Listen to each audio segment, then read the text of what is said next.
আবু দাউদ, তিরমিজি, নাসাই, এই সমস্ত কথাবার্তাগুলো তারা রেফারেন্স হিসেবে এই নামগুলোকে পেশ করেছেন তাদের প্রচলিত কথার প্রমাণ স্বরূপ। অথচ সেই সমস্ত হাদিসের কিতাবগুলোতে এর কোনো কিছুই পাওয়া যায় না। যে সমস্ত ফজিলত গুলো তারা বলেছেন, সেই সমস্ত কথাবার্তাগুলো তারা লিখেছেন। আল্লাহ সুবহানাহু ওয়া তাআলা কুরআনুল কারীমের সূরা বাকারায় এই সমস্ত লেখকদের উপরে অভিশাপ করেছেন যারা নিজেদের কথাবার্তা লিখে, নিজেদের খেয়াল খুশি কথাবার্তা লিখে আল্লাহর নামে চালিয়ে দেয় অথবা ইসলাম হিসেবে চালিয়ে দেয়। সূরা বাকারা ৭৯ নম্বর আয়াত। আল্লাহ সুবহানাহু ওয়া তাআলা বলছেন, ফাওয়াইলুল লিল্লাযীনা ইয়াকতুবুনাল কিতাবা বিআইদিহিম সুম্মা ইয়াকুলুনা হাযা মিন ইনদিল্লাহ লিয়াশতারু বিহি তামানান কালীলা ফাওয়াইলুল লাহুম মিম্মা কাতাবাত আইদিহিম ওয়াইলুল লাহুম মিম্মা ইয়াকসিবুন। আল্লাহ সুবহানাহু ওয়া তাআলা বলছেন, ওয়াইল নামক জাহান্নাম তাদের জন্য যারা নিজেরা নিজেদের হাত দিয়ে কিছু লিখে লিখে তা আল্লাহর নামে সোপর্দ করে, আল্লাহর নামে চালিয়ে দেয়। তারা বলে হাযা মিন ইনদিল্লাহ, এটা আল্লাহর পক্ষ থেকে এসেছে। কেন? লিয়াশতারু বিহি সামানান কালীলা, তারা এর মাধ্যমে অল্প মূল্যে কিছু ক্রয় করতে চেষ্টা করছে। আল্লাহ বলছেন তারা ধ্বংস হয়ে যাক তারা নিজেদের হাতে কিতাব লিখে আর আল্লাহর নামে চালিয়ে দেয়। তো ইহুদি খ্রিস্টানদের একটি নমুনা, এটি ছিল ইহুদি খ্রিস্টানদের একটি আমল, এটি ছিল ইহুদি খ্রিস্টানদের একটি বাজে চরিত্র। তারা আল্লাহর কিতাবের মধ্যে পরিবর্তন ঘটাতে চেষ্টা করত। তারা আল্লাহর কিতাবের মধ্যে নতুন জাতির সামনে উপস্থাপন করত, অথবা নিজেরাই কোনো বিষয়কে বলে বলতো এটি হচ্ছে আল্লাহর পক্ষ থেকে, এটি হচ্ছে রাসূলের পক্ষ থেকে, এটি হালাল এটি হারাম, এই বিষয়টি তারা করত। সম্মানিত উপস্থিত, আমরা আমাদের দেশের প্রচলিত কিতাবগুলিতে শবে বরাত সম্পর্কে ঠিক তাই পাই। তারা নিজেরাই নিজেদের মন কথাবার্তা লিখে এগুলো হাদিসের কিতাবের নামে চালিয়ে দিয়েছে, অথবা আল্লাহর পক্ষ থেকে আসা বিধান এই বলে চালিয়ে দিয়েছে। প্রচলিত পুস্তকগুলোতে তারা উল্লেখ করেছে যে হাদিসে আছে, তারা বলেছে হাদিসে আছে, অর্থাৎ আল্লাহ রসুল বলেছেন যারা এই শাবানের রাত্রিতে ইবাদত করবে আল্লাহ তাআলা আপন খাস রহমত ও স্বীয় অনুগ্রহ দ্বারা তাদের শরীরকে দোজকের অগ্নির উপর হারাম করিয়া দিবেন, অর্থাৎ তাহাদিওকে কখনো দোজকে নিক্ষেপ করিবেন না। হযরত সাল্লাল্লাহু আলাইহি ওয়াসাল্লাম আরো বলেন, আমি জিবরাইল আলাইহিস সালাতু ওয়াস সালামের নিকট শুনিয়াছি যারা শাবানের চাঁদের 15 তারিখের রাত্রিতে জাগিয়া ইবাদত বন্ধ করিবে তারা শবে কদরের ইবাদতের সমস্ত সওয়াব পাইবে। নাউজুবিল্লাহ। আরো একটি হাদিসে আছে তারা লিখেছেন রাসূলের নামে চালিয়ে দিয়েছেন। আরো একটি হাদিসে আছে হযরত সাল্লাল্লাহু আলাইহি ওয়াসাল্লাম বলিয়াছেন, শাবানের চাঁদের 15 তারিখের রাত্রিতে ইবাদতকারী আলেম, ফাজেল, ওলি, গাউস, কুতুব, ফকির, দরবেশ, সিদ্দিক, শহীদ, পাপী ও নিষ্পাপ সমস্তকে আল্লাহ তাআলা মার্জনা করিবেন। জাদুকর, গণক, বকিল, শরাবখোর, জেনাকার, নেশাখোর, পিতামাতাকে কষ্টদাতা, এই কয়জনকে আল্লাহ তাআলা মাফ করিবেন না। আরো একটি হাদিসে আছে আল্লাহ তাআলা শাবানের চাঁদের 15 তারিখের রাত্রিতে 300 খাস রহমতের দরজা খুলিয়া দেন ও তাহার বান্দাদের উপর বেশুমার রহমত বর্ষণ করিয়া থাকেন। আমার একটি কিতাব যার নাম হচ্ছে কালিউবি, কিতাবে উল্লেখ করেছেন যে একদিন হযরত ঈসা আলাইহিস সালাতু ওয়াস সালাম আল্লাহকে জিজ্ঞেস করেছেন, হে খোদা তাআলা, জামানায় আমার চেয়ে বুজুর্গ আর কে আছে? তদুত্তরে আল্লাহ তাআলা বলিলেন, হ্যাঁ নিশ্চয়ই আছে, সম্মুখে একটু গিয়াই দেখো। তা শুনিয়া ঈসা আলাইহিস সালাতু ওয়াস সালাম সামনের দিকে চলিতে লাগিলেন।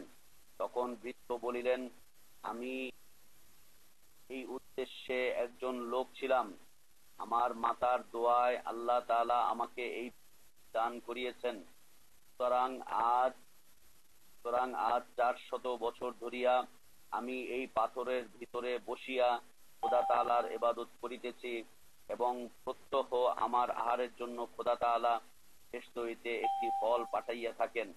ইহা শুনিয়া ঈসা আলাইহিস সালাতু ওয়াস সালাম সিজদায় পড়িয়া কাঁদিতে লাগিলেন।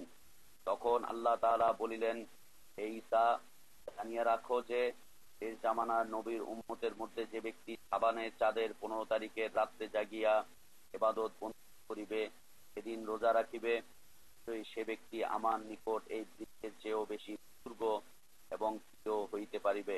তখন ঈসা আলাইহিস সালাম কাঁদিয়া বলিলেন, হে খোদা তাআলা, আমাকে যদি নবী না করিয়া আখিরি জামানার নবীর উম্মত করিতে, তাহা হইলে আমার কতই না সৌভাগ্য হইত। যেহেতু তাহার উম্মত এই এক রাত্রিতে এত সওয়াব কামাই করিতে পারিবে, আমিও সেই সওয়াব কামাই করিতে পারিতাম। তারা তাদের মুখের কথাকে হাদিসের নামে আরো চালিয়ে দিয়ে বলছে যে হাদিসে আছে, আবানের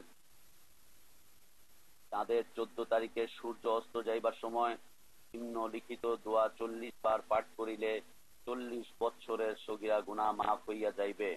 দোয়াটি হলো লা হাওলা ওয়ালা কুওয়াতা ইল্লা বিল্লাহ।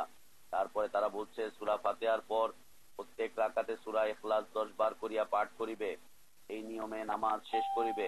হাদিস শরীফে আছে, যারা এই নামাজ পড়িবে আল্লাহ তাআলা 4টি হাজত পুরা করিয়া দিবেন ও তাহাদের সমস্ত গুনাহ মাফ করিয়া দিবেন। তারপর ওই রাত্রিতে 2 রাকাত করিয়া আরো 4 রাকাত নফল নামাজ পড়িবে। প্রত্যেক রাকাতে সূরা কদর একবার, সূরা ইখলাস 25 বার পাঠ করিবে, এই নিয়মে নামাজ শেষ করিবে। আরো তারা লিখতে গিয়ে বলছেন, হাদিস শরীফে আছে, মাতৃগর্ভ হইতে লোক যে রূপে নিষ্পাপ হইয়া ভূমিষ্ঠ হয়, উল্লিখিত 4 রাকাত নামাজ পড়িলে সেই রূপ নিষ্পাপ হইয়া যায়। তারা রেফারেন্স হিসেবে বলেছেন যে মিশকাতে রয়েছে, আদৌ মিশকাতে এর কোনো হাদিস পাওয়া যায় না। তারা আরো বলছে রাসূলের নামে লিখে চালিয়ে দিচ্ছে যে হাদিস শরীফে আছে, যারা এই নামাজ পাঠ করিবে আল্লাহ তাআলা তাদের 50 বছরের গুনাহ মার্জনা করিয়া দিবেন। রেফারেন্স দিয়েছে, এই হাদিসে পাওয়া যায়নি। তারা আরো বলছেন, আরো হাদিসে আছে, যারা উক্ত রাত্রে বা দিনে 100 হইতে 300 মর্তবা দুরূদ শরীফ হযরত সাল্লাল্লাহু আলাইহি ওয়াসাল্লামের নামের উপর বর্ষাইয়া দিবে, সেই আল্লাহ তাআলা তাদের উপর দোজখ হারাম করিবেন। হযরত সাল্লাল্লাহু আলাইহি ওয়াসাল্লাম সুপারিশ করিয়া তাদেরকে বেহেশতে লইবেন বলিয়ে তারা রেফারেন্স পেশ করেছে সহিহ বুখারী। সহিহ বুখারীতে এর কোনো উদ্ধৃতির কোনো কিছুই খুঁজে পাওয়া যায়নি। আর যারা উক্ত রাত্রিতে সূরা দোকান 7 বার, সূরা ইয়াসিন বার পাঠ করিবে, আল্লাহ তাআলা তাদের 3 মকসুদ পুরা করিবেন। 1 নাম্বার হায়াত বৃদ্ধি করিবেন, 2 নাম্বার রিজিক বৃদ্ধি করিবেন, 3 নাম্বার সমস্ত পাপ মার্জনা করিবেন। পেশ করা হয়নি। এই কথাবার্তাগুলো বাংলাদেশে বহুল প্রচলিত কিতাব মকসুদুল মুমিনিন থেকে টানা। মকসুদুল মুমিনিন, ইমামুল কোরআন, ইহইয়াউল উলুমুদ্দিন, এই সমস্ত কিতাবাদি থেকে এই বিষয়গুলো নেওয়া হয়েছে, যার কোনো বর্ণনা আল্লাহ রাসূল সাল্লাল্লাহু আলাইহি ওয়াসাল্লাম পর্যন্ত পৌঁছায় না। তারা নিজেদের কথাকে লিখে রাসূল সাল্লাল্লাহু আলাইহি ওয়াসাল্লামের নামে চালিয়ে দিয়েছে। চালিয়ে দিয়ে বলছে যে এটি হচ্ছে ইসলাম, চালিয়ে দিয়ে বলছে যে এটা মানলে এই ফজিলত পাওয়া যাবে, চালিয়ে দিয়ে বলছে যে এইটার এই এই ফজিলত রয়েছে, আল্লাহ তাআলা এই এই মর্তবা দান করবেন, আল্লাহ তাআলা এই এই মর্যাদা দান করবেন, আল্লাহ এইভাবে গুনাহ মাফ করবেন, এইভাবে হায়াত বৃদ্ধি করবেন, করবেন, এই করবেন, সেই করবেন। ইন্না লিল্লাহি ওয়া ইন্না ইলাইহি রাজিউন। সম্মানিত উপস্থিতি, এতক্ষণ পর্যন্ত যা বললাম, এই সমস্ত কথাগুলোকে উল্লেখ করলাম, সবগুলো কথাই হচ্ছে জাল, সবগুলো কথাই হচ্ছে বানোয়াট। এগুলো ইসলামের নামে চালানো হয়েছে, কিন্তু আল্লাহ সুবহানাহু ওয়া তাআলা ইসলামকে পরিপূর্ণ করে দিয়েছেন। উপস্থিতি, শবে বরাত আমাদের দেশে তথা ভারতবর্ষের মানুষের কাছে অত্যন্ত গুরুত্বপূর্ণ একটি রাত, অত্যন্ত গুরুত্বপূর্ণ একটি রাত। ইসলামী চন্দ্রমাস শাবানের 14 তারিখ দিবাগত রাত্রিটি ভারতীয় উপমহাদেশে শবে বরাত বলে পরিচিত। এই রাত্রে শবে বরাতের নামে সব কর্মকাণ্ড করা হচ্ছে, তার ভিত্তি কোরআন হাদিস থেকে কোনো কিছুই খুঁজে পাওয়া যায় না। এটা ইসলামের সোনালী যুগের 400 বছর পর, ইসলামের সোনালী যুগ, খোলাফায়ে রাশিদিনদের যুগ এবং তারপরে তাবেঈন, তাবেঈনদের যুগ পার হয়ে যাওয়ার পরে 400 বছর পরে এই শবে বরাত নামক ইবাদতটি পরিচালিত হয়। বারমাকা নামক এক শ্রেণীর অগ্নিপূজকদের দ্বারা আবিষ্কৃত শবে বরাত, বারমাকা নামক এক শ্রেণীর অগ্নিপূজকদের দ্বারা আবিষ্কৃত এই শবে বরাত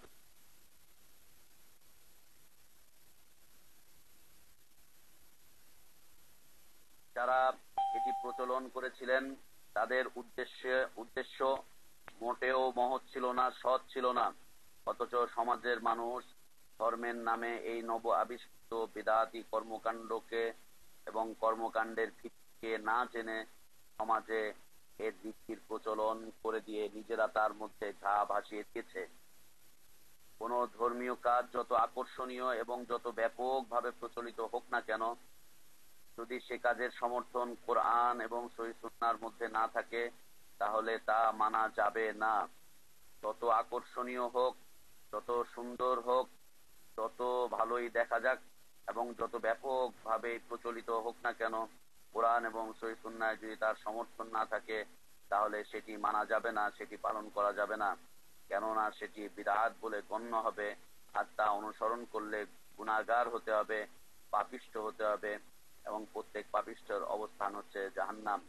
তাই শবে বরাতের ইতিহাস এবং এই সম্পর্কে আমাদের একটু জানা দরকার। শবে বরাতের ইতিহাস এবং শবে বরাত সম্পর্কে আমাদের একটু জানা দরকার, যেহেতু আমাদের দেশের মানুষগুলো শতকরা 95 জন মানুষ এই দিন এই রাতে ইবাদত বন্দির মধ্যে গা ভাসিয়ে দিচ্ছে এবং সুন্দর করে চলে যাচ্ছে, যা ইচ্ছা তাই করে বেড়াচ্ছে, এবং যত ফজিলতের কথাবার্তা শোনা যাচ্ছে সবকিছুই তারা পালন করছে। সম্মানিত উপস্থিতি, আসি আমরা শবে বরাত শব্দটিকে অর্থের দিক দিয়ে একটুখানি জেনে নেই। আমরা সবাই জানি আল্লাহ সুবহানাহু ওয়া তাআলা কুরআনুল কারীমকে অবতীর্ণ করেছেন আরবি ভাষায়, যাতে করে মানুষ বুঝতে পারে। তিনি বলছেন, আল্লাহ সুবহানাহু ওয়া তাআলা বলছেন, ওয়াকাযালিকা আনজালনাহু কুরআনান আরাবিয়্যা, আমি এইভাবে আপনার উপরে কোরআন অবতীর্ণ করেছি, এভাবে আমি কোরআনকে অবতীর্ণ করেছি আরবি ভাষায়। ওয়াসাররাফনা ফীহি মিনাল ওয়াঈদ, এবং তার মধ্যে বিভিন্ন সাবধান বাণী দিয়েছি, লাআল্লাহুম ইয়াত্তাকুন, যাতে করে তারা ভয় পায়, যাতে করে তারা মুত্তাকি হতে পারে।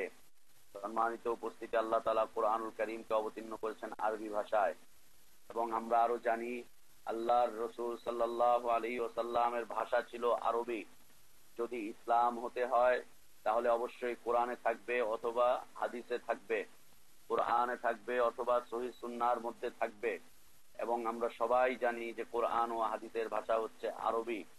কিন্তু দুঃখজনক বিষয় হচ্ছে, আমাদের দেশে যেই বিষয়টিকে আমরা ইসলাম হিসেবে নিয়েছি, তার যে নামকরণ করা হয়েছে, নামটি হচ্ছে দুটি ভাষার সংমিশ্রণ।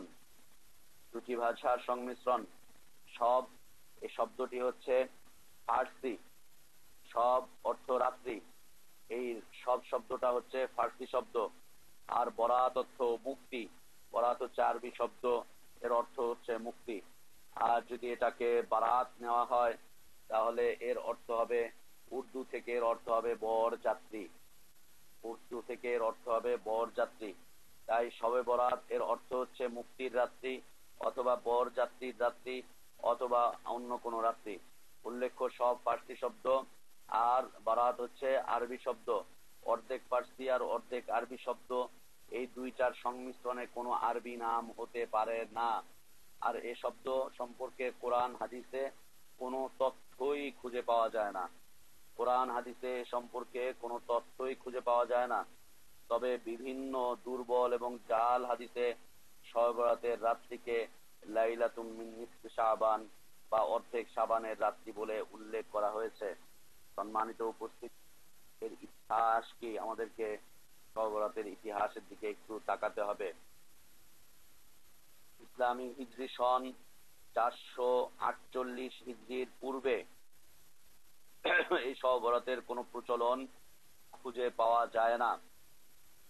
400 হিজরির পরে সকল 400 হিজরি পর্যন্ত ইসলামী হিজরি সনের, ইসলামী সন 400 হিজরির আগেই সকল অগ্নি পূজকদের রাজ্যসমূহ মুসলিমদের দখলে চলে এসেছিল। এর মধ্যে বার্মাকা নামক এক শ্রেণীর অগ্নি পূজক প্রকাশ্যে ইসলামে প্রবেশ করেছিল। প্রকাশ্যে তারা ইসলাম কবুল করেছিল, ইসলাম গ্রহণ করেছিল, কিন্তু সত্যিকার অর্থে তারা মনে প্রাণে অগ্নি পূজকই থেকে গিয়েছিল। এরা মুসলিমদের ছদ্মবরণে অগ্নি পূজার এক নতুন পন্থা হিসাবে নতুন একটি আমল উদ্ভাবন করেছিল।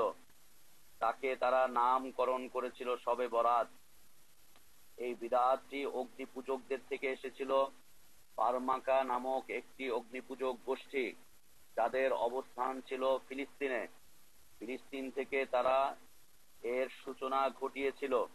যারা বাহ্যিকভাবে দেখতে মুসলিম মনে হতো এবং বাহ্যিকভাবে যারা ইসলাম গ্রহণ করেছিল এটা বোঝাতে চেষ্টা করত, কিন্তু তারা আত্মিকভাবে অগ্নি পূজকই থেকে গিয়েছিল।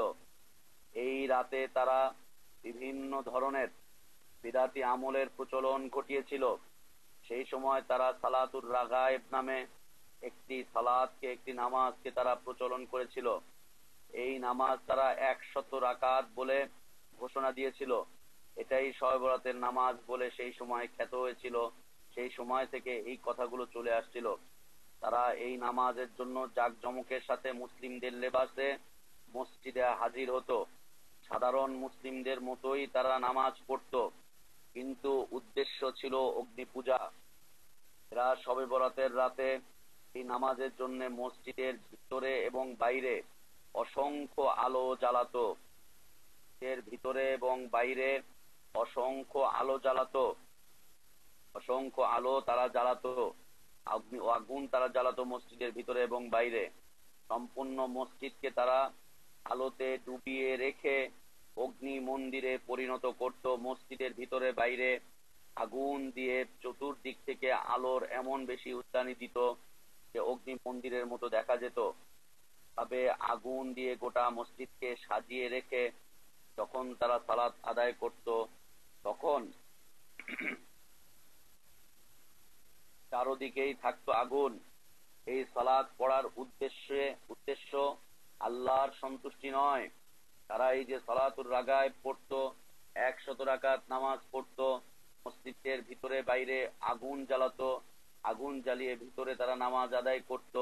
এই নামাজের উদ্দেশ্য আল্লাহর সন্তুষ্ট না, বরং তাদের উদ্দেশ্য ছিল আগুন পূজা করা, আগুনকে সেজদা করা এবং আগুনকে সেজদা করানো। পারমাকা নামক সেই মুসলিম নামধারী ছদ্মবেশী অগ্নিপূজকদের ফাঁদে পা দিয়ে সরল মনা এবং অশিক্ষিত মুসলিমরাও মসজিদে জমা হতো। সম্মানিত উপস্থিতি, 448 বাইতুল মুকাদ্দাসে সর্বপ্রথম শবে বরাতের এই প্রচলন হয়েছিল। আবারও শুনে নেই, 448 হিজরিতে বাইতুল মুকাদ্দাসে সর্বপ্রথম শবে বরাতের এই প্রচলন শুরু হয়েছিল। তৎকালীন ইমাম সাহেবগণ শবে বরাতের এই রীতি তাদের মসজিদগুলোতে চালু করে। উদ্দেশ্য ছিল মসজিদে বেশি লোক উপস্থিত করে ইমামের জনপ্রিয়তা অর্জন করা। ইমামগণ তাদের জনপ্রিয়তা প্রমাণ করার জন্য শবে বরাতের এই রাত্রে মসজিদে উপস্থিত লোকদের মাঝে বহু ফজিলতের ওয়াজ এবং নামাজের অশেষ নেকি পাওয়ার বানোয়াট বিবরণ পেশ করত। এই ইমাম শবে বরাতের যত বেশি বানোয়াট ওয়াজ ও তাফসীর করতে পারত, সেই মসজিদে তত বেশি লোক জমা হতো। ইমামদের এই ভিড় বাড়ানোর উদ্দেশ্য ছিল সরকারি লোকজন এবং বাদশাদের নিকট তাদের জনপ্রিয়তা প্রমাণ করা। বাদশাগণ স্বার্থে জনপ্রিয় লোকদের হাতে গদির স্বার্থে জনপ্রিয় লোকজনদের হাতে রাখতে চাইতো। তাই ইমামদের মধ্যে জনপ্রিয়তার লড়াইয়ে শ্রেষ্ঠত্ব প্রমাণে এই শবে বরাতকে নির্বাচিত করা হয়েছিল। জনপ্রিয়তার মাপকাঠিতে ইমামদের মর্যাদা বিচার করত বাদশাগণ, কারণ সে সময় ঈদের নামাজ সহ সরকারি প্রতিনিধিদের দ্বারা নামাজ পড়ানো হতো। তাই কোন ইমামের ভক্ত সংখ্যা বেশি তা প্রমাণ করার জন্য শবে বরাত ছাড়া অন্য কোনো ব্যবস্থা সেই সময় ছিল না। তাই তারা ওই সকল অগ্নিপূজারী সালাতকে লোক জমায়েত করার কাজ কর্মের সহায়ক হিসাবে ব্যবহার করত, যার ফলে ব্যাপকভাবে জনসাধারণ জমা হতো বাইতুল মুকাদ্দাসে। এই বিদআত 152 বছর পর্যন্ত চলার পর তা বন্ধ করে দেওয়া হয়। বন্ধ হয়ে যায় সিরিয়া, মিশর সহ সকল আরব এলাকাতে, এবং এখন পর্যন্ত কোন আরব এলাকায় এই শবে বরাতের আর কোন প্রচলন খুঁজে পাওয়া যায় না। মক্কা, মদিনা, সৌদি আরব, সিরিয়া, কুয়েত, কাতার, আবুধাবি, বাহরাইন কোথাও এই শবে বরাতের প্রচলন খুঁজে পাওয়া যায় না। বন্ধ করে দেওয়া হয়েছিল সেই সময়। পরবর্তীতে বন্ধ হয়ে যায় আরব এলাকাগুলোতে। কিন্তু অজ্ঞাত কারণে ইরানে সেই ইবাদতটি চলতে থাকে।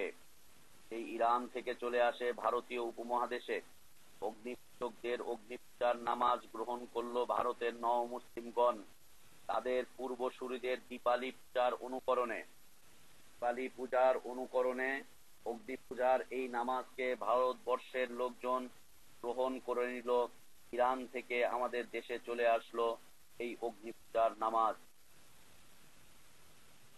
ভারতের দীপালি পূজার ভক্তরা মুসলিম হয়ে দীপালি পূজা ছেড়ে দিয়ে আগুন পূজার উদ্দেশ্যে সৃষ্ট এই শবে বরাতকে মহা ধুমধামে গ্রহণ করলো। সকল মুসলিম যারা প্রকৃত পক্ষে দীপালি পূজার ভক্ত ছিল তারা মুসলিম বাদশাদের নিকট স্বার্থ হাসিলের জন্য মুসলিম হলো শবে বরাতের মাধ্যমে আগুন দেবতার পূজা এবং আগুন দেবতার পূজা চালু রাখলো। সম্মানিত উপস্থিতি, ইতিহাস আমাদের তৈরি করা ইতিহাস নয়। ইতিহাস লিখছেন প্রখ্যাত হানাফি বিদ্বান মোল্লা আলী কারি হানাফি রাহিমাহুল্লাহ। তিনি তার কিতাব ফিরকাতের খণ্ডের তৃতীয় অংশে 197 এবং 98 নম্বর পৃষ্ঠায় শবে বরাতের এই বিষয়টিকে উল্লেখ করেন এবং তার অসারতা সম্পর্কে ভিন্ন মন্তব্য পেশ করে বলেছেন এগুলো ইসলামের নয়, এগুলো মুসলিমদের নয়। যারা এগুলোকে ইসলাম মনে করে পালন করবে তাদের ঈমান দুর্বল হয়ে পড়বে, ঈমান সংশয়ের মধ্যে চলে যাবে। সম্মানিত উপস্থিতি, ভাবে ভারতীয় মুসলমানগণ ভারতীয় উপমহাদেশে এই বিদাতি কর্মকাণ্ড শুরু করে দেওয়ার পরে এখন পর্যন্ত তা চলছে। দুর্ভাগ্য, মুসলিম জনগোষ্ঠী ব্যাপক ব্যাপক জনগোষ্ঠী এখনো এর উদ্দেশ্য না বুঝে এটাকে ধর্মীয় গুরুত্বপূর্ণ দিবস মনে করে এই বেদাতি কর্মকাণ্ড করেই চলেছে, এ আমলকে চালু রেখেছে। অথচ আল্লাহর রাসূল সাল্লাল্লাহু আলাইহি ওয়াসাল্লাম বলেছেন, যে ব্যক্তি আমাদের শরীয়তে এমন কিছু আবিষ্কার করে যার আদেশ আল্লাহও করেননি এবং রাসূল করেননি, যার আদেশ আমরা করিনি, তা কোনোদিন গ্রহণ করা হবে না, তা প্রত্যাখ্যাত। দেখো, এই রাতে কবর জিয়ারতে যাওয়ার কোনো নির্দেশ ইসলামে দেয়নি। এই রাতে কবর জিয়ারত করার কোনো নির্দেশ ইসলামে দেওয়া হয়নি। এই রাতে কবর জিয়ারত করার কোনো নির্দেশ ইসলামে দেওয়া হয়নি। এই রাতে কবর জিয়ারত করলে কবরবাসীগণ নাজাত পাবেন। এই রাতে কবরবাসীগণ কবর থেকে উঠে আত্মীয় স্বজনদের বাসা বাড়িতে ঘুরতে যান। এই রাতে কবরবাসীগণ উঠে জীবিত মানুষদের কাছে ফরিয়াদ করতে থাকে, চাইতে থাকে। এই রাতে যারা কবর জিয়ারত করবে তাদের জীবনের গুনাহ মাফ হয়ে যাবে। এই সম্পর্কিত যত কথাবার্তা রয়েছে এগুলো সব হিন্দুদের বিশ্বাসের সাথে শামিল, হিন্দু ধর্ম বিশ্বাসের সাথে শামিল। এই শবে বরাতের নামে যা করা হচ্ছে, সন্ধ্যা হলে নারী এবং পুরুষদের গোসল করা, নতুন পোশাক পরা, মসজিদকে আলোক সজ্জায় সজ্জিত করা, পটকা ফোটানো, আতশবাজি করা, বাড়ি ঘর, কবরস্থান এবং মসজিদে মোমবাতি ও আগরবাতি জ্বালানো, হালুয়া রুটি খাওয়া এবং বিতরণ করা, সারা রাত জেগে 100 রাকাত, 400 রাকাত, 50 রাকাত নামাজ আদায় করা, রাত পড়া, কোরআন তেলাওয়াত করা ও খতম করা, কবরস্থানে গিয়ে মৃত ব্যক্তির দোয়া করা। এই রাতে মৃত ব্যক্তিদের রূহ আত্মীয় স্বজনদের সাথে সাক্ষাৎ করতে আসে বলে সারা রাত জেগে বসে থাকা ইত্যাদি শবে বরাতের রাত্রে করা হয়। এগুলোর সবই বিদআত, তো সব অনৈসলামিক রসম রেওয়াজ। তাই এগুলো প্রত্যেক মুসলিমকে পরিত্যাগ করতেই হবে। প্রত্যেক মুসলিমকে এগুলো পরিত্যাগ করতেই হবে। প্রত্যেক মুসলিমকে এগুলো পরিত্যাগ করতেই হবে, ছেড়ে দিতে হবে। তাই এগুলো প্রত্যেক মুসলিমের উচিত হচ্ছে পরিত্যাগ করা। সর্ব অবস্থায় হিন্দুয়ানি এবং বিজাতীয় রীতি অনুসরণ থেকে বিরত থাকা, এটাই হচ্ছে আমাদের ঈমানি দায়িত্ব। এই সম্পর্কে আল্লাহর রাসূল সাল্লাল্লাহু আলাইহি ওয়াসাল্লাম বলেছেন, এর মধ্যে নতুন কিছু সংযোজনের ব্যাপারে তোমরা সাবধান থাকো। আল্লাহর রাসূল সাল্লাল্লাহু আলাইহি ওয়াসাল্লাম বলেছেন, এর মধ্যে নতুন কিছু সংযোজনের ব্যাপারে তোমরা সাবধান থাকো, কারণ প্রতিটি নতুন সংযোজন হচ্ছে বিদআত, আর প্রতিটি বিদআতই হচ্ছে গুমরাহি, এবং প্রতিটি গুমরাহির ঠিকানাই হচ্ছে জাহান্নাম। তবে অন্যান্য রাত্রের মতো এই রাত্রিকে সাধারণ ইবাদতের জন্য নির্ধারণ করা যেতে পারে। সাধারণভাবে আমরা প্রতি রাত্রে যে ইবাদত করি, এই রাতে সেই ইবাদত করা যেতে পারে।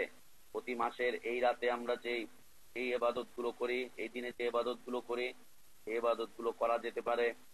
তো এই দিন এবং এই রাতকে কেন্দ্র করে এই বিষয়গুলো আমাদের সমাজে প্রচলিত আছে, সেগুলো করা যাবে না।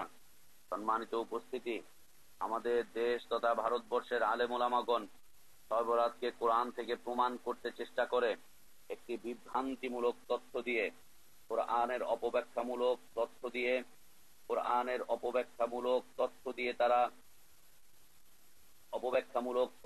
তারা শবে বরাতকে চিহ্নিত করতে চায়। তারা সূরা দুখানের কয়েকটি আয়াত তেলাওয়াত করে, সেখানে আল্লাহ সুবহানাহু ওয়া তাআলা বলছেন, না আনজালনাহু ফি লাইলাতিন মুবারাকা না কুন্না মুনজিরিন ফিহা ইউফরাকু কুল্লু আমরিন হাকিম। তারা বলছে যে আমি তাকে অবতীর্ণ করেছি একটি মুবারক রাত্রিতে, ইন্না আনজালনাহু ফি লাইলাতিন মুবারাকা, একটি মুবারক রাত্রিতে আমি তাকে অবতীর্ণ করেছি। তারপরের আয়াতে বলছেন ফিহা ইউফরাকু কুল্লু আমরিন হাকিম, সে রাত্রিতে প্রত্যয়ের বিজ্ঞতাপূর্ণ এবং দৃঢ় সিদ্ধান্ত আল্লাহ তাআলার নির্দেশে প্রকাশ করা হয়। এই রাতে প্রত্যেক বিষয়ের বিজ্ঞতাপূর্ণ ফয়সালা করা হয়, ফয়সালা আল্লাহর পক্ষ থেকে আসে। এই বলে তারা বলছেন যে এটি হচ্ছে ভাগ্য রজনী, এটি হচ্ছে ভাগ্য রজনী। অথচ আল্লাহ সুবহানাহু ওয়া তাআলা এই আয়াতে বুঝিয়ে দিচ্ছেন যে এই আয়াত দ্বারা কুরআনুল কারীমকে অবতীর্ণ করা হয়েছে, এই আয়াত দ্বারা কুরআনুল কারীমকে ইঙ্গিত করা হয়েছে। আল্লাহ বলছেন ইন্না আনজালনাহু ফি লাইলাতিন মুবারাকা, আমি তাকে অবতীর্ণ করেছি একটি মুবারক রাত্রিতে, বরকতময় রাত্রিতে। এই বরকতময় রাত্রিতে আল্লাহ সুবহানাহু ওয়া তাআলা অবতীর্ণ করেছেন কুরআনুল কারীম।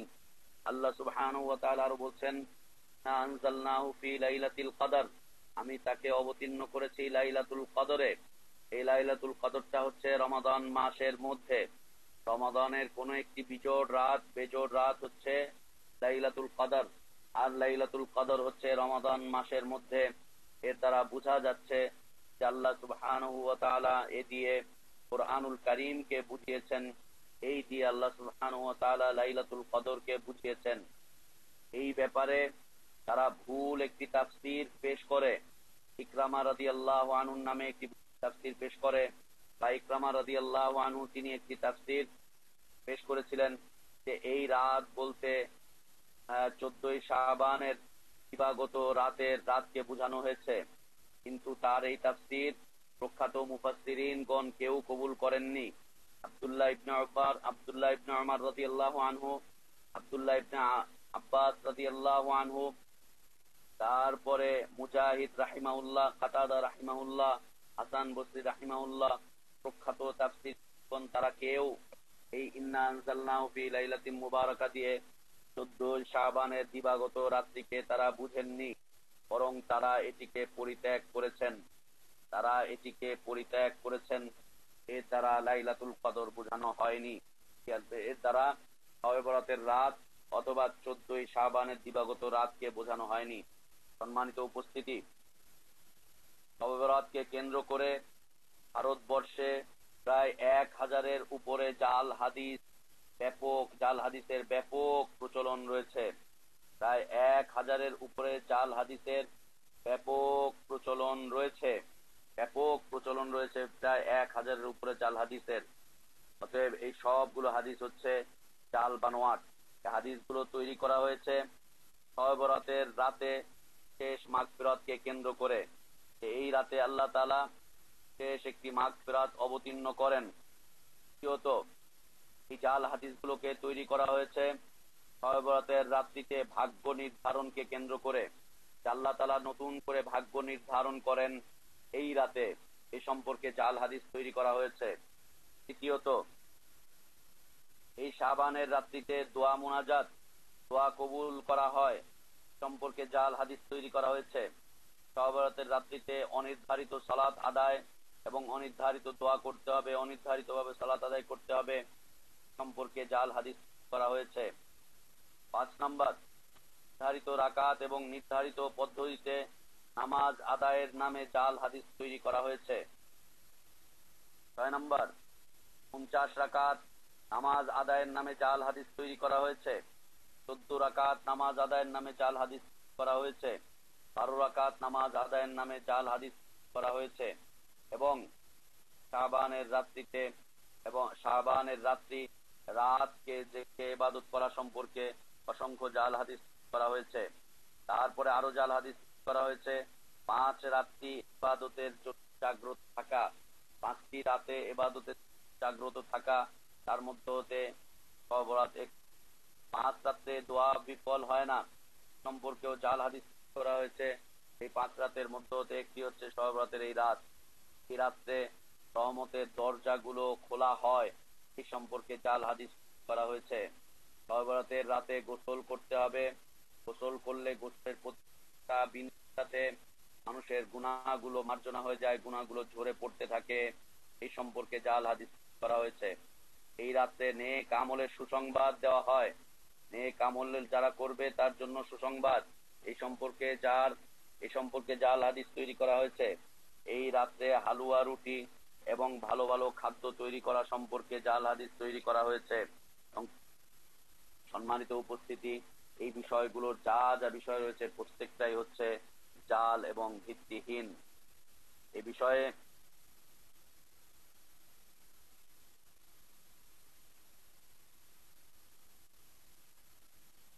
বিষয়ে সাহাবাদের থেকে বর্ণনা আনার চেষ্টা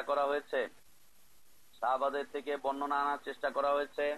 বলার চেষ্টা করেছে আবু বকর, ওমর, আবু হুরায়রা রাদিয়াল্লাহু আনহু, মুআয ইবনে জাবাল রাদিয়াল্লাহু আনহু, এনাদের মতো প্রখ্যাত সাহাবীগণের নামে জাল হাদিস তৈরি করে রাসূলের নামে প্রচলন ঘটানো হয়েছে। সেই সমস্ত জাল হাদিসের মধ্যে হতে একটি জাল হাদিস হচ্ছে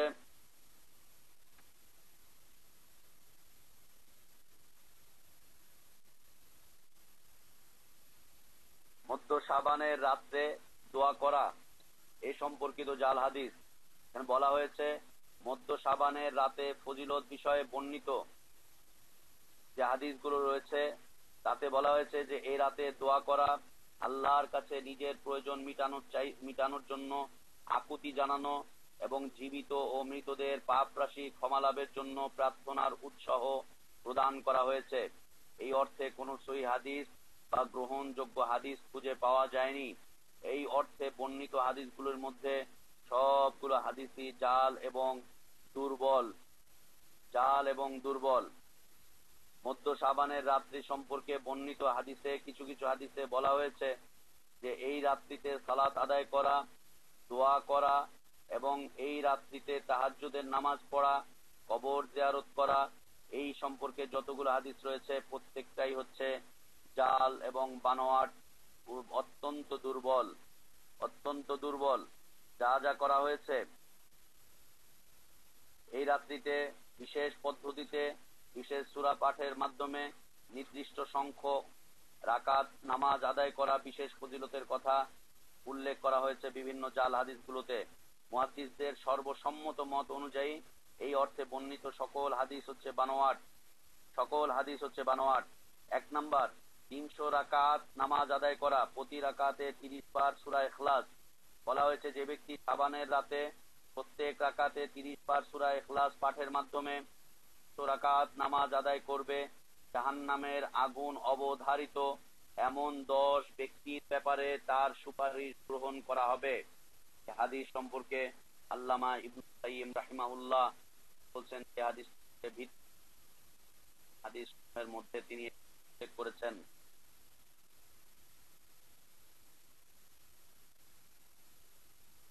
এইভাবে 100 রাকাত সালাত, 50 রাকাত নামাজ, তারপরে 40 রাকাত নামাজ, 100 রাকাত নামাজ, তারপরে 30 রাকাত নামাজ, এই যতগুলো বিষয় রয়েছে প্রত্যেকটা হাদিসকে ইমামগণ মুহাদ্দিসগণ পুঙ্খানুপুঙ্খানুভাবে যাচাই বাছাই করে তার বিষয়টিকে উল্লেখ করেছেন। এই সম্পর্কে যত বিষয় রয়েছে সবগুলো বিষয় হচ্ছে একদম জাল যার বর্ণনা আমরা বলেছিলাম যে মোল্লা আলী কারি হানাফি রাহিমাউল্লাহ তার কিতাবে উল্লেখ করেছেন, তাতে উল্লেখ করেছেন। তারপরে আল আসার নম্বর 330, 31 নাম্বার, এখানে তিনি উল্লেখ করেছেন বিষয়গুলো হচ্ছে একদম বর্জনীয়। মধ্য শাবানকে কেন্দ্র করে, তারপরে হচ্ছে শবে বরাতকে কেন্দ্র করে যত ধরনের ইবাদত রয়েছে, নামাজ কেন্দ্রিক হোক, দোয়া কেন্দ্রিক হোক, কবর জিয়ারত কেন্দ্রিক হোক, অথবা রান্না বান্না কেন্দ্রিক হোক, অথবা সিয়াম কেন্দ্রিক হোক, যত ইবাদত রয়েছে সবগুলো ইবাদত হচ্ছে জাল এবং এটা হচ্ছে ইহুদিদের চরিত্র, এটা হচ্ছে খ্রিস্টানদের চরিত্র।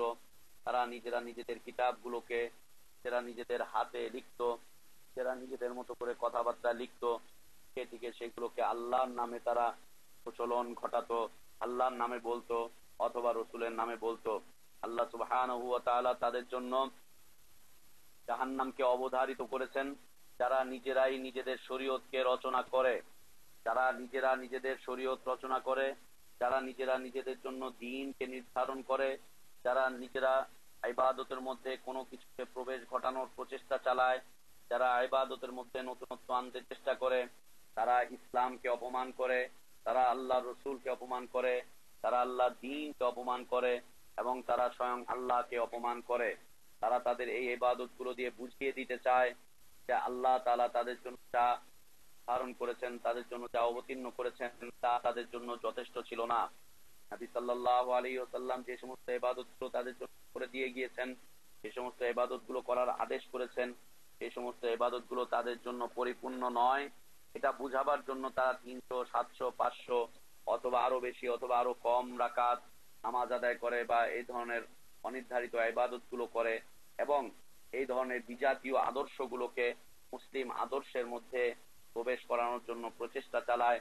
এটা ঈমান বিল্লাহর ক্ষেত্রে শিরিক, এটা ঈমান বিল্লাহর ক্ষেত্রে শিরিক, এটা ঈমান বিল কুতুবের ক্ষেত্রে শিরিক। এই ধরনের আমল করা মানুষকে কখনো কখনো মুসলিমদের দায়রা থেকে বের করে নিয়ে চলে যায়। কেউ যদি আকীদাগত ভাবে বিশ্বাসগত ভাবে এটিকে বিশ্বাস করে নেয় যে এইগুলো হচ্ছে শতভাগ বিশুদ্ধ, এগুলো করতেই হবে, এগুলো করা ছাড়া চলবে না, তাহলে সে কাফের হয়ে যাবে। আর কেউ যদি না জেনে এই বিষয়টিকে পালন করে, অজ্ঞতার কারণে এই বিষয়টিকে পালন করে, এবং তার ভিতরে এইটা থেকে থাকে যে বিশুদ্ধ কিছু মানতে হবে, তাহলে হয়তোবা তাকে আল্লাহ সুবহানাহু ওয়া তাআলা মাফ করে দিবেন। সম্মানিত উপস্থিতি, ইবাদত বেশি হলেই যে আল্লাহর কাছে প্রিয় হয়ে যাবে বিষয়টি এমন নয়। আল্লাহ তাআলা মানুষের ইবাদতের কোয়ালিটি দেখেন, মানুষের ইবাদতের সংখ্যা দেখেন না। আল্লাহ তাআলা মানুষের ইবাদতের কোয়ালিটি দেখেন, সংখ্যা দেখেন না। আল্লাহ তাআলা মানুষের ইবাদতের কোয়ালিটি দেখেন, সংখ্যা দেখেন না। আল্লাহ বলছেন লিয়াবলুয়াকুম আইয়ুকুম আহসানু আমালা, পরীক্ষা নেওয়ার জন্য আল্লাহ তাআলা হায়াত এবং মৃত্যুকে সৃষ্টি করেছেন, যাতে করে তিনি জানতে পারেন কে উত্তম আমল করে।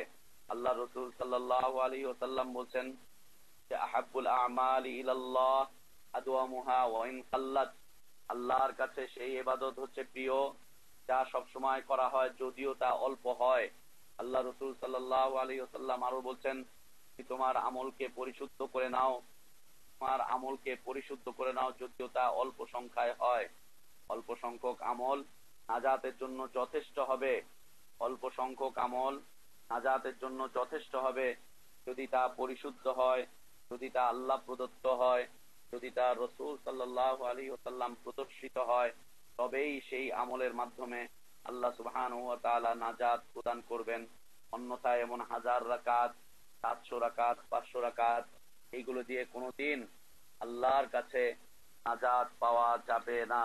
সম্মানিত উপস্থিতি, ভেজাল সবসময় ভেজাল, ভেজাল সবসময় ভেজাল, খারাপ জিনিস সবসময় খারাপ, সবসময় খারাপ থাকবে।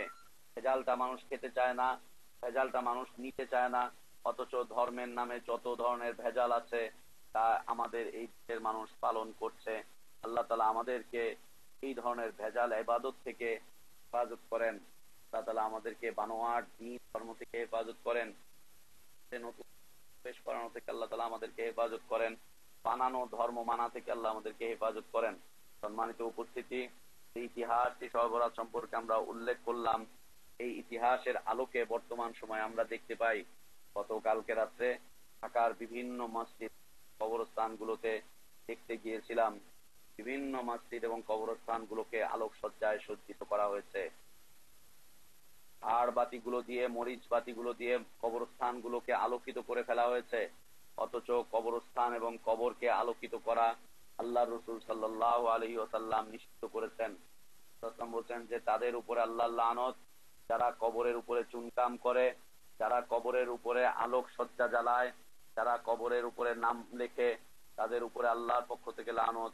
ঢাকার সবগুলো কবরস্থান, অধিকাংশ কবরস্থান এই রাতে আলোক সজ্জায় সজ্জিত করা হবে।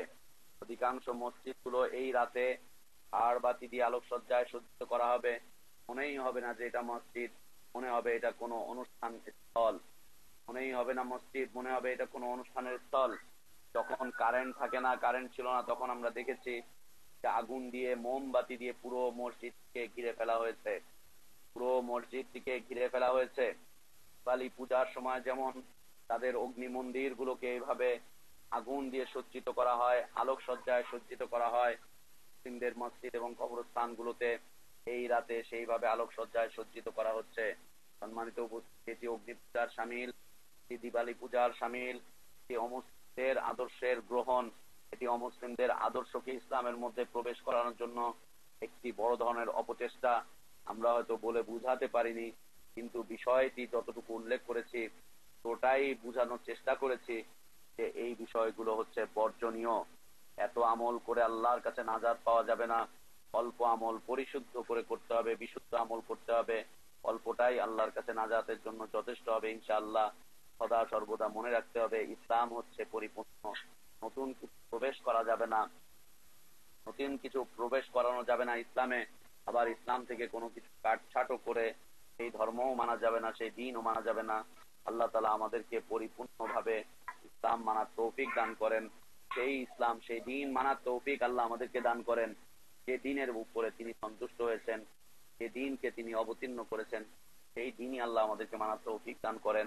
মানুষ যে দিন আমাদের জন্য রচনা করে দিয়েছে, মানুষ যে দিন আমাদের জন্য বানিয়ে দিয়েছে, যা আমাদের জন্য নতুন নতুন করে তৈরি করেছে, সেই দিন থেকে আল্লাহ তাআলা আমাদেরকে হেফাজত করেন। আল্লাহ এই উম্মাকে সকল প্রকার বিদাতি কর্মকাণ্ড থেকে হেফাজত করেন। আল্লাহুম্মা আমিন। ওয়া আখির দাওয়ানা আলহামদুলিল্লাহি রাব্বিল আলামিন।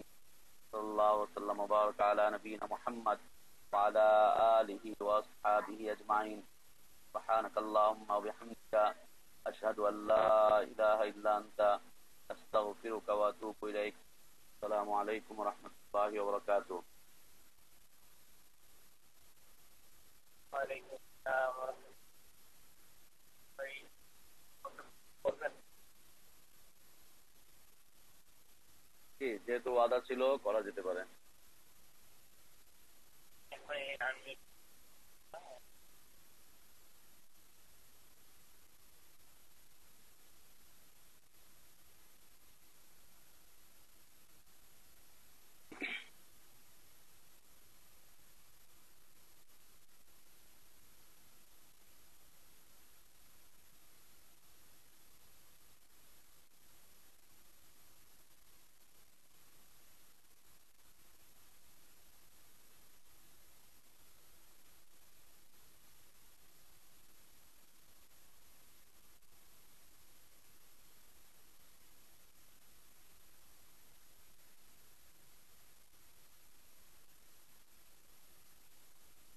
ওয়ালাইকুম আসসালাম ওয়া রাহমাতুল্লাহ।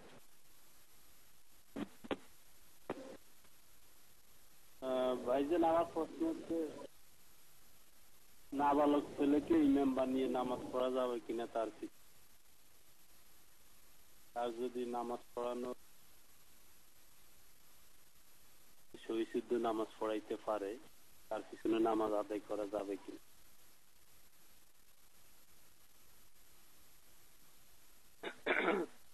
আলহামদুলিল্লাহ ওয়া সালাতু ওয়াসসালামু আলা রাসূলিল্লাহ ওয়া আলা আলিহি ওয়া আসহাবিহি ওয়া মান ওয়ালা।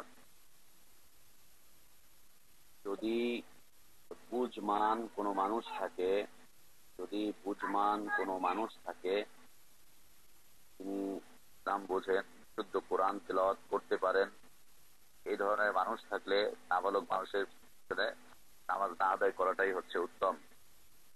কারণ নাবালেগের উপরে এখন পর্যন্ত শরীয়ত প্রযোজ্য হয়নি। এখন পর্যন্ত শরীয়ত প্রযোজ্য হয়নি নাবালেগের উপরে। সেই জন্য যদি বুঝমান কোনো মানুষ থাকেন, কোরআন পড়তে পারেন, তাহলে তিনি সালাত পড়াবেন।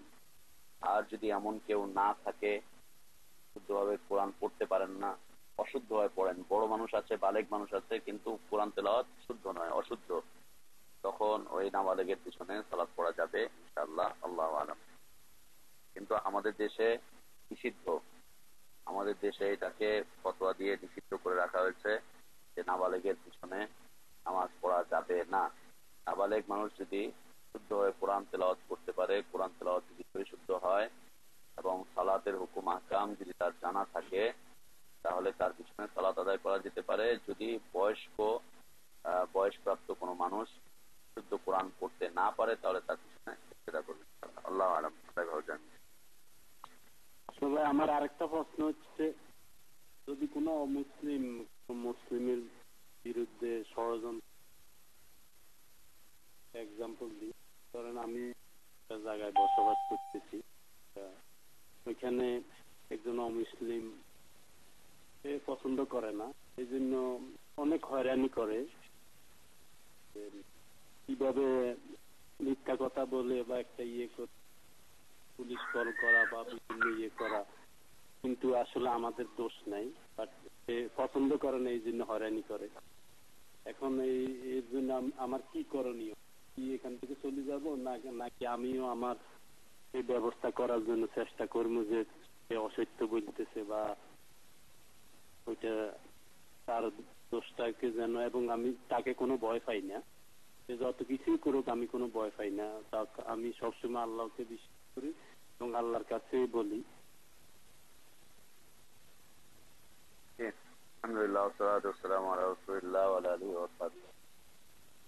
ষড়যন্ত্রকারীদের ষড়যন্ত্র থেকে দূরে থাকাটাই হচ্ছে শ্রেয়। ষড়যন্ত্রকারীদের ষড়যন্ত্র থেকে দূরে থাকাটাই হচ্ছে শ্রেয়। আপনি অমুসলিম অধ্যুষিত এলাকা থেকে ছেড়ে যে এলাকায় মুসলিমরা বসবাস করে, মুসলিম প্রতিবেশীদের আশপাশে গিয়ে বসবাস করা, মুসলিম মানুষদেরকে আপনার প্রতিবেশী বানাবার জন্য প্রচেষ্টা চালান, মুসলিমদের আশপাশে গিয়ে বসবাস করার জন্য প্রচেষ্টা চালান, তাদের আশপাশে বসবাস করেন। এতে করে আপনার অনেক ধরনের ফায়দা হবে, দ্বীনি ফায়দা হবে, ইমানি ফায়দা হবে, এবং আপনার জন্য চলার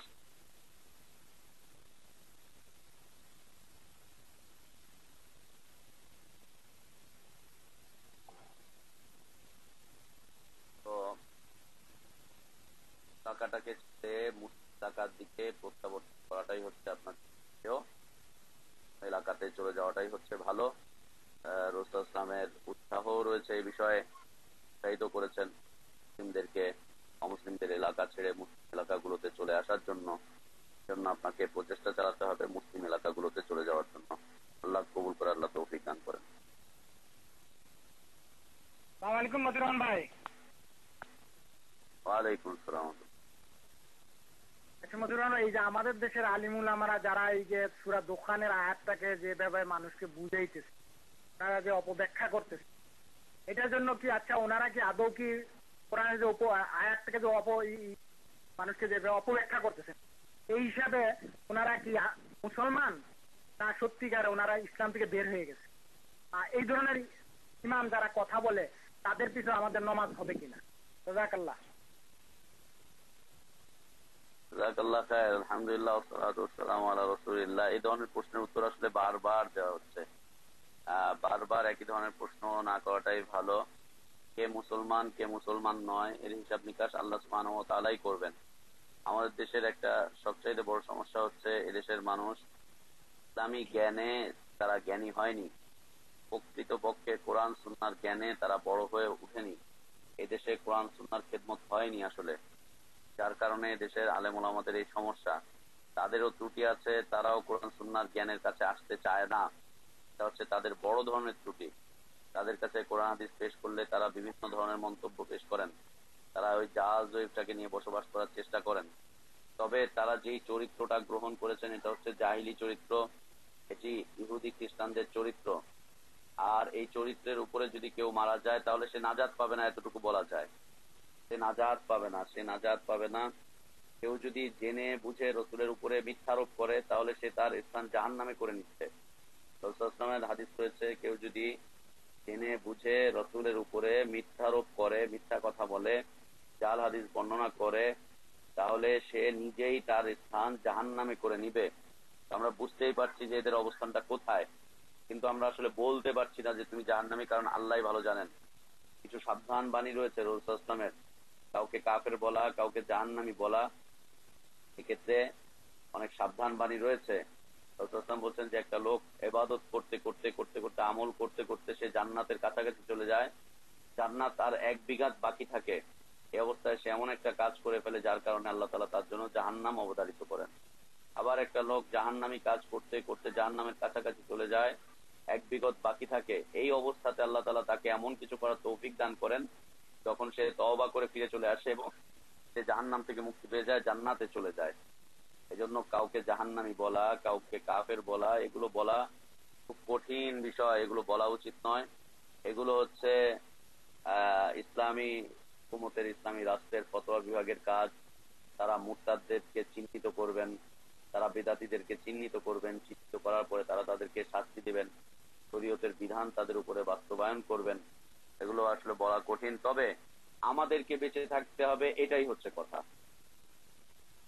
ফিতনার এই যুগে কে কোথায় কি করছে তা বিষয় নয়, বিষয়টা হচ্ছে আমাদেরকে বাঁচতে হবে। আজকে যে আলোচনা করলাম আমরা, আলোচনার মূল বিষয়বস্তু হচ্ছে আমাদেরকে বাঁচতে হবে। সমাজ এটা করছে, যুগ যুগ ধরে চলে এসছে, বাপদাদার আমল থেকে এটা চলে আসছে।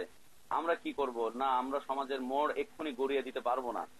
আমরা চাইলেই মসজিদের মাইক গুলোতে এখন দাঁড়িয়ে কথা বলতে পারবো না, আমরা চাইলেই ওখানে অবস্থান নিতে পারবো না। তাহলে কি করতে পারি? যুগের মোড় আমরা ঘুরাতে পারছি না, সমাজের মোড় আমরা ঘুরাতে পারছি না, এটার গতিপথকে আমরা অন্যদিকে চালাতে পারছি না। আমরা কি করব? আমাদের করণীয় হচ্ছে যে আমরা নিজেদের জীবনের মোড়টাকে ঘুরিয়ে ফেলবো। আমরা আর ওই কার্যক্রমের দিকে যাব না, আমরা আর যাবো না ওইদিকে, আমরা কেউ যাব না। একসময় আমি নিজেও শবে বরাত পালন করতাম, কত মজা লাগতো, সারা রাত বসে বসে এই সেই হতো, কত ভালো লাগতো। আজকে নিজের জীবনের মোড়টাকে নিজেরা পরিবর্তন করিয়েছি, আল্লাহ সুবহানাহু ওয়া তাআলা তৌফিক দিয়েছেন। এজন্য ওরা হাজারো বলতে থাক, আমরা আর এগুলো পালন করব না। আল্লাহর শুকরিয়া যে আমাদের দেশে এগুলো আস্তে আস্তে আস্তে আস্তে এখন কমে যেতে বসেছে। এক সময় পটকাবাজি খুব বেশি হতো, এখন অনেকটা কমেছে। হালুয়া রুটি দিয়ে সয়লাভ হয়ে যেত, এখন সেগুলো কমেছে। তারপরে হচ্ছে মৌলবীদের এই বিষয়গুলোকে সাধারণ মানুষগুলো বোঝার চেষ্টা করছে, সাধারণ মানুষগুলো বর্জন করছে। আগে যেভাবে মসজিদগুলো হুমড়ি খেয়ে পড়তো, এখন হুমড়ি খেয়ে পড়া অনেকটা কমে গিয়েছে। আরো কত আশ্চর্যজনক বিষয়, আমি আপনি বেসিক ডিউটি না করে শুধু ওভার টাইম যদি কোনো জায়গায় গিয়ে করি, কেউ আমাদেরকে ওভার টাইমের কোনো বেতন দিবে না। ফাও খাওয়া যে কথা বলে, এটা আপনাদের ফাও দিলাম, আসলটা না নিলে কেউ কোন সময় ফাও দেয় না। আমরা বিভিন্ন পণ্যের সাথে দেখি একটার সাথে আর একটা ফ্রি, একটার সাথে আর একটা ফ্রি দেওয়া হচ্ছে। অরিজিনালটা কিনলে সাথে আর একটা ফ্রি দেয়, কিন্তু এই জাতি 5 ওয়াক্ত সালাত আদায় করে না, এই জাতি সারা বছর মসজিদে আসে না, বছরে একদিন এক রাত এসে একেবারে তসবিহ টিপতে টিপতে কপাল ঘষতে কালো করে ফেলে। এরা কোনো কিছুই পাবে না, কোনো কিছুই এরা পাবে না। এই রাত্রিতে শুধুমাত্র এই সেই করে কোনো কিছুই পাবে না। তো এই জন্য বিষয়টা হচ্ছে যে আলহামদুলিল্লাহ আস্তে আস্তে কমতে বসেছে, মানুষ সচেতন হচ্ছে, মানুষ জানতে বসেছে, মানুষের ভিতরে এই বিষয়ে আস্তে আস্তে জাগ্রত হচ্ছে মানুষ। এজন্য আমাদের দাওয়াতের বিষয়বস্তু হচ্ছে আমাদেরকে বেঁচে থাকতে হবে, জাহান্নামের পথ থেকে আমাদেরকে বেঁচে থাকতে হবে, আমাদেরকে জান্নাতের পথের দিকে অগ্রসর হতে হবে, ভেজাল যুক্ত আমলকে বর্জন করতে হবে, নির্ভেজাল আমলগুলো করে যেতে হবে, যদিও তার সংখ্যায় কম হয়। আমাদের নাজাতের পথ কোনটা, আমরা মুক্তি পাবো কোন পথে, আমরা সেই পথ খুঁজে বেড়াচ্ছি, আমরা সেই পথের দিকে মানুষকে আহ্বান করছি। মূল বিষয় হচ্ছে আমাদেরকে বাঁচতে হবে। তাই আমরা শবে বরাত করবো না, ইসলামের নামে যত ধরনের এই রসম রেওয়াজ আছে সবগুলোকে আমরা বর্জন করব। আল্লাহ আমাদের সবাইকে তৌফিক দান করেন, আল্লাহুম্মা আমিন।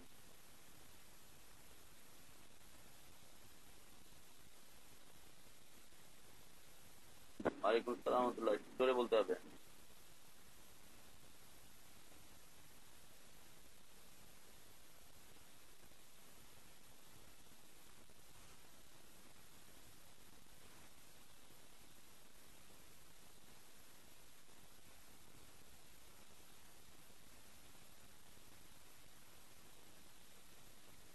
জাযাকিল্লাহ খায়ের। আলহামদুলিল্লাহ ওয়াসসালাতু ওয়াসসালামু আলা রাসূলিল্লাহ। ফজরের সালাত হচ্ছে মুসাফিরের জন্য। ফজরের সালাত মুসাফিরের জন্য, অথবা যুদ্ধ বিধ্বস্ত এলাকার জন্য, অথবা ভীতিকর কোনো পরিস্থিতির জন্য। তো যেই সময় ফজরের সালাত পড়া যায়, ফজরের সালাত পড়ার জন্য, পড়া যার জন্য জায়েজ থাকে তার জন্য ফজর যখন পড়বে তখন দুই ওয়াক্ত কারণবশত একত্রিত করা যাবে। যেমন মুসাফির, সে যখন রাস্তায় থাকবে তখন দুই ওয়াক্ত সালাত একসাথে পড়বে, মাগরিব এশা আর জোহর আসর। এরপরে যুদ্ধ বিধ্বস্ত এলাকা, যুদ্ধ বিগ্রহ এলাকা, এই সমস্ত এলাকাতে পড়তে পারে ইনশাআল্লাহ। দুই ওয়াক্ত একসাথে করে পড়া যাবে ইনশাআল্লাহ।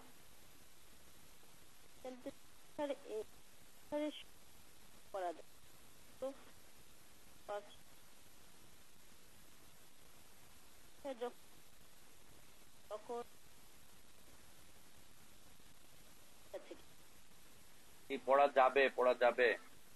মাগরিবটাকে একটুখানি পিছন দিকে নিয়ে যাবে, নিয়ে যেয়ে মাগরিব আর এশা একসাথে পড়বে। আউয়াল ওয়াক্তেও পড়তে পারে, মধ্য ওয়াক্তেও পড়তে পারে, শেষের দিকেও পড়তে পারে, পড়া যাবে ইনশাআল্লাহ।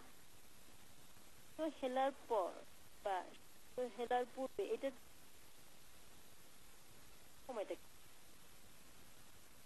সূর্য হেলার পর, হেলার পূর্বে টাইমটা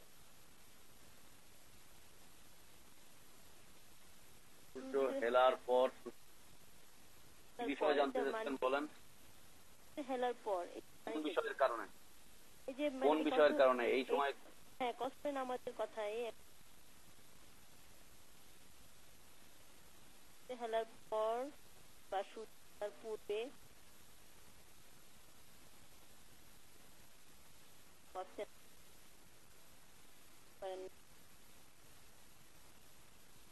হেলার পূর্বে পরে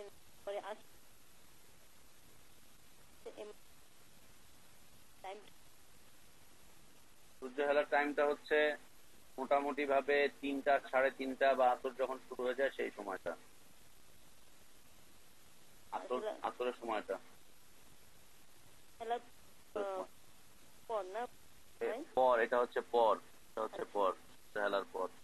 সূর্য প্রখর হয় হচ্ছে পূর্বে, হচ্ছে জোহরের সময়, যেটা মানে আসরের আগের অক্তটা হচ্ছে পূর্বে,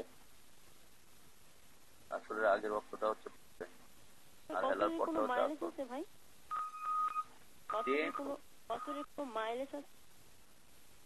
বছরের ব্যাপারে আসলে বছরের মাইলেজের ব্যাপারে অনেকগুলো বর্ণনা এসেছে। একটা বর্ণনায় পাওয়া যায় যে 9 মাইল, আর একটা বর্ণনায় পাওয়া যায় 11 মাইল, 16 মাইল। তারপরে হচ্ছে 3 ফারসাখ বলা হয়েছে, 3 ফারসাখের গণনা অনুযায়ী পাওয়া যাচ্ছে 48 মাইল। তো এই বিষয়টা নিয়ে অনেকগুলো মতামত আছে। মূলত বিষয়টা হচ্ছে যে মুহাক্কিক আলেমরা এই বিষয়গুলো থেকে, হাদিসগুলো থেকে যে শিক্ষাটা নেওয়ার চেষ্টা করেছেন বা বলার চেষ্টা করছেন, সেটা হচ্ছে যেটাকে, যেই সফরটাকে সফর মনে হয়, সফর মানেই হচ্ছে কষ্ট, সফর মানেই হচ্ছে ক্লান্তি, সফর মানেই হচ্ছে তার জন্য কিছু রসদ সাথে করে নিয়ে যাওয়া, কিছু কাপড় চোপড়, এটা সেটা হাবিজাবি পাথেয় হিসাবে কিছু নিয়ে যাচ্ছে, সেটা হচ্ছে সফর। তো সফর বলে যেটাকে বোঝানো যায়, সেটার মধ্যে কষ্ট ক্লান্তি আছে। মনে করেন আমি এখন এখান থেকে, আমার এলাকা থেকে আরেক এলাকায় যাচ্ছি, গাড়িতে করে গেলে আমার জন্য এখানে সময় লাগবে হয়তো 1 থেকে 1.5 ঘন্টা বা আধা ঘন্টা 1 থেকে 1.5 ঘন্টা সময় লাগতে পারে। কিন্তু এই সময়টাই যদি আমি আবার হেঁটে হেঁটে হেঁটে হেঁটে যেতে থাকি, তাহলে এই সময়টা লেগে যাবে আমার 3 থেকে 4 ঘন্টা বা 5 ঘন্টা। এবং এই সময়টা যদি আবার এমন হয় যে রাষ্ট্রীয়ভাবে কারফিউ চলছে অথবা যুদ্ধ চলছে, তখন এটার অবস্থা হচ্ছে আরো করুণ, আরো কষ্টের। তো তখন এই স্বল্প সময়টাই, স্বল্প স্থানটাই, স্বল্প মাইল তখন আমার জন্য সফর হয়ে যাবে। মূল বিষয় হচ্ছে যেখানে যেই যাত্রার মধ্যে কষ্ট থাকে, মুশাক্কাত থাকে, সেই যাত্রার জন্য মানুষকে প্রস্তুতি নিতে হয়, সেটাকেই সফর হিসাবে আলেম ওলামারা উল্লেখ করেছেন। যেটার জন্য প্রস্তুতি নেয় মানুষ, যেটার জন্য একটু কষ্ট সৃষ্টি হয়, যেটার জন্য ক্লান্তি চলে আসে, সেটাই হচ্ছে সফর। তো অনেকগুলো মতামত, তার মধ্যে হচ্ছে মোটামুটি ভাবে মেনে নেওয়া যায় যেটা, সেটা হচ্ছে মধ্যবর্তী অবস্থান। মধ্যবর্তী হচ্ছে 15 থেকে 20 মাইল, এতটুকুর মধ্যে গেলে এটা হচ্ছে সফর। আবার এইটা যদি এমন হয় যে আপনারা আমেরিকাতে আছেন, সেখানে 20 মাইল যেতে মাত্র হয়তো 10-15 মিনিট লাগতে পারে গাড়িতে, আপনি যাচ্ছেন আবার সাথে সাথে চলে আসছেন, এটার জন্য কোনো প্রস্তুতি নেই, এটা ক্লান্তিও নেই। গাড়িতে উঠছেন, এসি চালাচ্ছেন, স্টার্ট করছেন, চলে যাচ্ছেন, 20 মিনিটের ভিতরে আপ ডাউন করে চলে আসলেন 50 মাইল। না, এটা আবার সফর হিসাবে তারা বলছেন যে না, এটা আবার সফর নয়, এটা যেহেতু একেবারে স্বল্প সময় এবং এর জন্য কোনো প্রস্তুতিও নেই, কিছুই নেই, এটা হচ্ছে আমার প্রতিদিনকার একটা যাত্রার মতো, এটা আবার সফর নয়। আবার এতটুকু যাওয়ার জন্যই যদি আপনাকে অনেক প্রচেষ্টা চালাতে হয়, অনেক চিন্তা ভাবনা করতে হয়, অনেক কিছু আপনাকে সংগ্রহে নিয়ে যেতে হয়, তখন আবার এটাকে তারা সফর হিসাবে উল্লেখ করছেন। আল্লাহ ভালো জানেন। তবে সফর যেটা, সেটা হচ্ছে মুশাক্কাত থাকতে হবে, ক্লান্তি থাকতে হবে, সেটা হচ্ছে সফর হয়ে যাবে। যেমন আমি ঢাকা থেকে গুলিস্তান থেকে মিরপুরে যাচ্ছি, বিশাল যানজট, অথবা কারফিউ চলছে, অথবা রাজনৈতিক কেমন চলছে, ওখানে আমাকে হেঁটে হেঁটে হেঁটে হেঁটে সেখানে যেতে হচ্ছে। এই 10-11 কিলোমিটারই আমার জন্য তখন সফর হয়ে যাবে, কারণ রাসূল সাল্লাল্লাহু আলাইহি ওয়াসাল্লাম 9 কিলোমিটার গিয়ে কসরের সালাত আদায় করেছেন, হেঁটে হেঁটে হেঁটে হেঁটে যাচ্ছিলেন, যেতে যেতে সেখানে কসরের সালাত আদায় করেছিলেন। এই হচ্ছে বিষয়। আল্লাহু আলাম, আল্লাহ ভালো জানেন এই বিষয়টি। জি। আমি 7-8 দিন বেড়াতে যাই।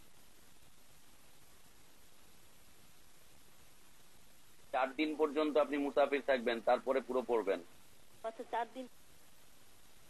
4 দিন পর্যন্ত মুসাফির, 4 দিনের পরে কেউ যদি থাকে সেখানে, তাহলে সে মুসাফির থাকবে না, সে পুরোটাই পড়বে, মুকিমের মতোই সালাত আদায় করবে। জি। আসসালামু আলাইকুম। আসসালামু আলাইকুম। ওয়ালাইকুম আসসালাম ওয়া রাহমাতুল্লাহ। জি ভাই বলেন। কেমন আছেন? আলহামদুলিল্লাহ, আল্লাহ ভালো রেখেছেন। আল্লাহ শুকরিয়া। কে বলছিলেন? মনসুর বলছি। ভালো আছেন? মানসুর ভাই, অনেকদিন পরে কথা বলছেন। আমার একটা প্রশ্ন হচ্ছে, ছবির ব্যাপারে যে আপনি কথা বললেন, কত ব্যাপারে, যেমন আমরা যখন আমাদের ফ্যামিলির জন্য অ্যাপ্লাই করি, আর ওয়াইফের জন্য বা আমার ভাই বোনের অ্যাপ্লাই, তখন এমবেসি যেমন ফ্যামিলি কিছু পিকচার দেখতে, আমার ভাইয়ের সাথে আমার ছবি আছে, তবে তোমার রিলেশন মানে যাচাই বাছাই করার জন্য তারা এইভাবে দেখে। তেমন দেখা গেছে অনেক যে ওই ফ্যামিলির ছবি না দেখাতে পারলে অনেকের ভিসা হয় না, কিংবা অনেকের সমস্যা করে বা দেরি করে, ঝামেলা করে। হ্যাঁ, এই ক্ষেত্রে কি ফ্যামিলি ছবি রাখা যায়? জাযাকাল্লাহ খায়ের। আসলে এখন তো এমন কিছু বলতে হবে যে আপনাদেরকে কাটা দিবে। হ্যাঁ, কষ্টদায়ক প্রশ্নই করে ফেললেন। অসুবিধা নেই, না হলে ছিঁড়ে ফেলবো, না হলে ছিঁড়ে ফেলবো, নো ম্যাটার হোয়াট। হ্যাঁ, ইনশাআল্লাহ। ঠিক আছে, ইনশাআল্লাহ। না, শুধু ছিঁড়ে ফেলা না, আরো কিছু। ছিঁড়ে ফেলা তো ভালো জিনিস, ছিঁড়ে ফেললেন। বিষয়টি হচ্ছে, একটা অন্যায় শত অন্যায়ের জন্ম দেয়, একটা অন্যায় শত অন্যায়ের জন্ম দেয়, একটা পাপ শত পাপের জন্ম দেয়, একটা মিথ্যাকে ঠিক রাখার জন্য অসংখ্য মিথ্যা বলতে হয়। বিষয়টি হচ্ছে যে সর্বপ্রথম বিষয়, আপনি একটা মুসলিম দেশ ছেড়ে দিয়ে অমুসলিম দেশে গিয়েছেন, এই বিষয়টি কি ঠিক হয়েছে কিনা।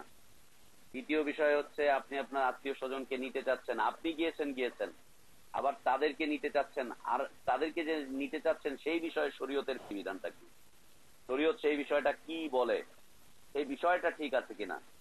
যদি এই দুইটা বিষয় ঠিক থাকে, তাহলে পরবর্তী বিষয়টা আমরা দেখি যে ছবির ব্যাপারে আমরা তখন কি করব। এই দুইটা বিষয় আসলে শরীয়তের হুকুম কি। যারা আজকে অমুসলিম দেশে বসবাস করছেন, যেখানেই বসবাস করছেন, যেই অবস্থাতেই বসবাস করছেন, আমাদের মন মস্তিষ্ক কি কখনো আমাদেরকে নাড়া দিয়েছে, বিবেকটা কি আমাদেরকে নাড়া দিয়েছে, আমাদের বিবেকটা কি আমাদেরকে দৌড়ে বেড়াচ্ছে যে আমরা যে এই দেশে বসবাস করছি এটা হালাল হচ্ছে কিনা, আমরা যে এখানে আসছি বা কাউকে আনতে চেষ্টা করছি এটা কি ঠিক হচ্ছে কিনা, আমরা যে স্পন্সর করছি আমার ভাই বোনদেরকে বা অন্য কাউকে, বিষয়টি কি ঠিক হচ্ছে কিনা। এই বিষয়ে শরীয়তের আলোকে, কোরআনের আলোকে আল্লাহ তাআলা কি বলেছেন, শরীয়ত কি বলে, এই বিষয়ের সমাধানটা কি, আমরা কি আসলে দেখতে চেষ্টা করেছি। আমার তো মনে হয় না। হয়তো 2-4 জন দেখতে চেষ্টা করছেন, 2-4 জন বুঝতে চেষ্টা করছেন, মানের আলোকে তারা এই বিষয়টি যাচাই বাছাই করার চেষ্টা করছেন, মাঝে মাঝেই এ বিষয় নিয়ে তারা ভাবেন। তো অধিকাংশ লোক, 99% লোক এই বিষয়টিকে ভাবে না, বরং এটা হচ্ছে অহংকারের একটা কারণ। জানো উনি কোন দেশে থাকেন, অমুক দেশে থাকেন, অমুক রাষ্ট্রটা কোনটা, ওটা হচ্ছে কাফের। ওখানে কি চলে, ওখানে কিন্তু এগুলো সব চলে, সবকিছুই ওপেন, সবকিছু খোলামেলা। অবাধ স্বাধীনতার দেশ। জানো এখানে কি পড়ানো হয়? স্কুলে 8-10 বছরের বাচ্চাদেরকেই কোন বিষয় শিখিয়ে দেওয়া হয় জানো? ওখানে কি করা হয়? ছেলে মেয়েদের অবাধ স্বাধীনতা চলে। বাবার সামনেই তাদের অ্যাডাল্ট কন্যারা, অ্যাডাল্ট ছেলেপেলেরা যা ইচ্ছা তাই করছে, যা ইচ্ছা তাই পড়ছে, যা ইচ্ছা তাই দেখছে। সবকিছু কত আরামের দেশ, তাই না ভাই? একটা অন্যায় ভাই শত অন্যায়ের জন্ম দিচ্ছে, একটা অন্যায় শত অন্যায়ের জন্ম দিচ্ছে। যারা আজকে অমুসলিম দেশগুলোতে বসবাস করছেন, সেক্সের দেশে যারা বসবাস করছেন, ওপেন স্বাধীনতার দেশে যারা বসবাস করছেন, আপনারা কি একটুও চিন্তা করেছেন যে আপনাদের পরিবার ব্যবস্থাগুলো কিভাবে ভেঙে পড়ছে? একটুও কি চিন্তা করেছেন আপনারা? কথা বলতে বাধ্য হলাম।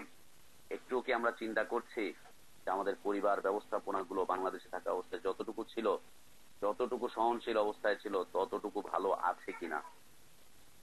ইন্নালিল্লাহ। কত ধরনের রিপোর্ট আসে আপনাদের ওখান থেকে।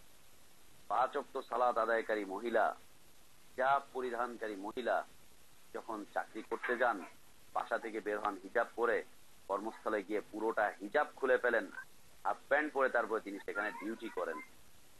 মহিলাও বাঙালি এই ধরনের মহিলাও আপনাদের ওখানে আছেন। লা ইলাহা ইল্লাল্লাহ। এই পয়সা দিয়ে কি হবে? টাকা দিয়ে কি হবে? যেখানে আপনাকে মুখ খুলে চলতেই হচ্ছে, যেখানে আপনাকে সবকিছু মেনে নিতেই হচ্ছে। কত বাবা মারা ফোন করছেন যে সন্তান কথা শুনছে না, সন্তান মানছে না, সন্তানের চরিত্র নষ্ট হচ্ছে, কি করতে পারি? অপরাধ আগে বাবা মা করেছে, এখন সন্তানরা করছে, এখন সন্তানরা করছে। একটা অন্যায় ভাই শত অন্যায়ের জন্ম দেয়। কেন পরিবার ব্যবস্থাপনা গুলো ভেঙে ভেঙে চুরে পড়ছে? কেন স্বামী স্ত্রীর মধ্যে এত অমিল সৃষ্টি হচ্ছে যারা ওখানে যাচ্ছে? আপনারা কি কথার বাস্তব সাক্ষী নন যে যারা ওখানে থেকে মানছে না, তাদের পরিবারগুলোর অবস্থা কি? আমি একদিকে, একদিকে স্বামী রাতে ঘুমাই, রাত্রে বাইরে থাকে, তারপরে হচ্ছে তারা টাকা কামাই করার জন্য যাচ্ছে, তাই করে বেড়াচ্ছে, এখান থেকে যাচ্ছে স্বামী হিসেবে, ওইখানে গিয়ে আরেকজনের হাত ধরে যাচ্ছে। কত কত কত কিছুই না শোনা যাচ্ছে। লা ইলাহা ইল্লাল্লাহ। শত শত অন্যায়ের জন্ম দিবেই। কেউ উপস্থিতি কথাগুলো বলতে বাধ্য হলাম। আপনারা কে কি মনে করবেন সেটা আপনাদের বিষয়। আমাদের আসলে মুসলিম দেশ ছেড়ে অমুসলিম দেশে যাওয়ার বিষয়টা কি আমরা শরীয়তের আলোকে দেখেছি, কোরআন সুন্নাহর আলোকে দেখেছি? যদি না দেখে থাকি তাহলে অনুরোধ করব আজকে থেকেই আমরা একটু একটু করে প্রচেষ্টা চালাই যে আমরা যাব কি যাব না, আমরা কি করবো কি করবো না, এই বিষয়টি মানে জানতে, বুঝতে এবং জেনে বুঝে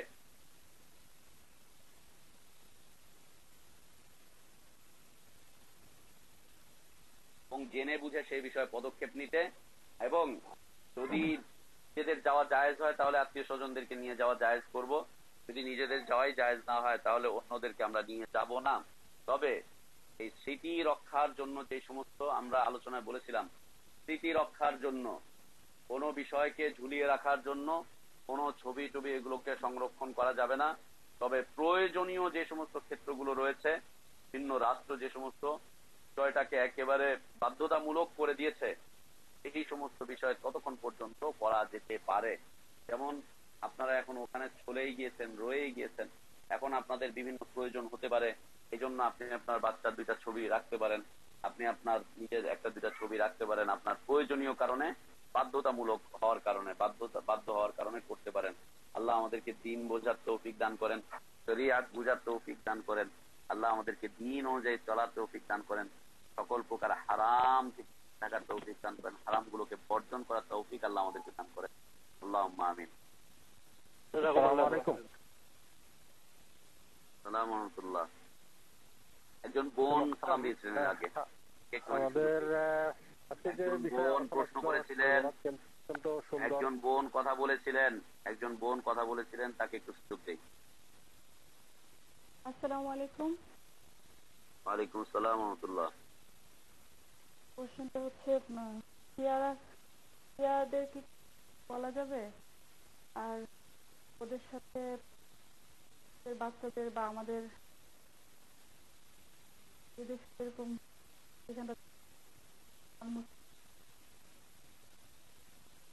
ওরাও বলে, এরকম আমাদের বাচ্চারা কি ওদেরকে বলতে পারবে বা আমরা বলতে পারবো? জানতে চাচ্ছেন? শিয়াদের সম্পর্কে আমাদের আমি জাযাকাল্লাহ খায়ের। যেখানে অনেক জাযাকাল্লাহ খায়ের। আলহামদুলিল্লাহ ওয়াসসালাতু ওয়াসসালামু আলা রাসূলিল্লাহ ওয়া আলা আলিহি ওয়া সাহবিহি ওয়া মান ওয়ালা। দ্বীনের পরিপূর্ণতা, ইসলামের পরিপূর্ণতা, ঈমানের পরিপূর্ণতার বিষয়গুলোর মধ্যে হতে একটি বিষয় হচ্ছে কাফের মুশরিকদের থেকে নিজেদের সম্পর্ককে ছিন্ন করা এবং অমুসলিমকে অমুসলিম হিসাবে জানা, কাফেরকে কাফের হিসাবে জানা, অমুসলিমকে অমুসলিম হিসাবে জানা।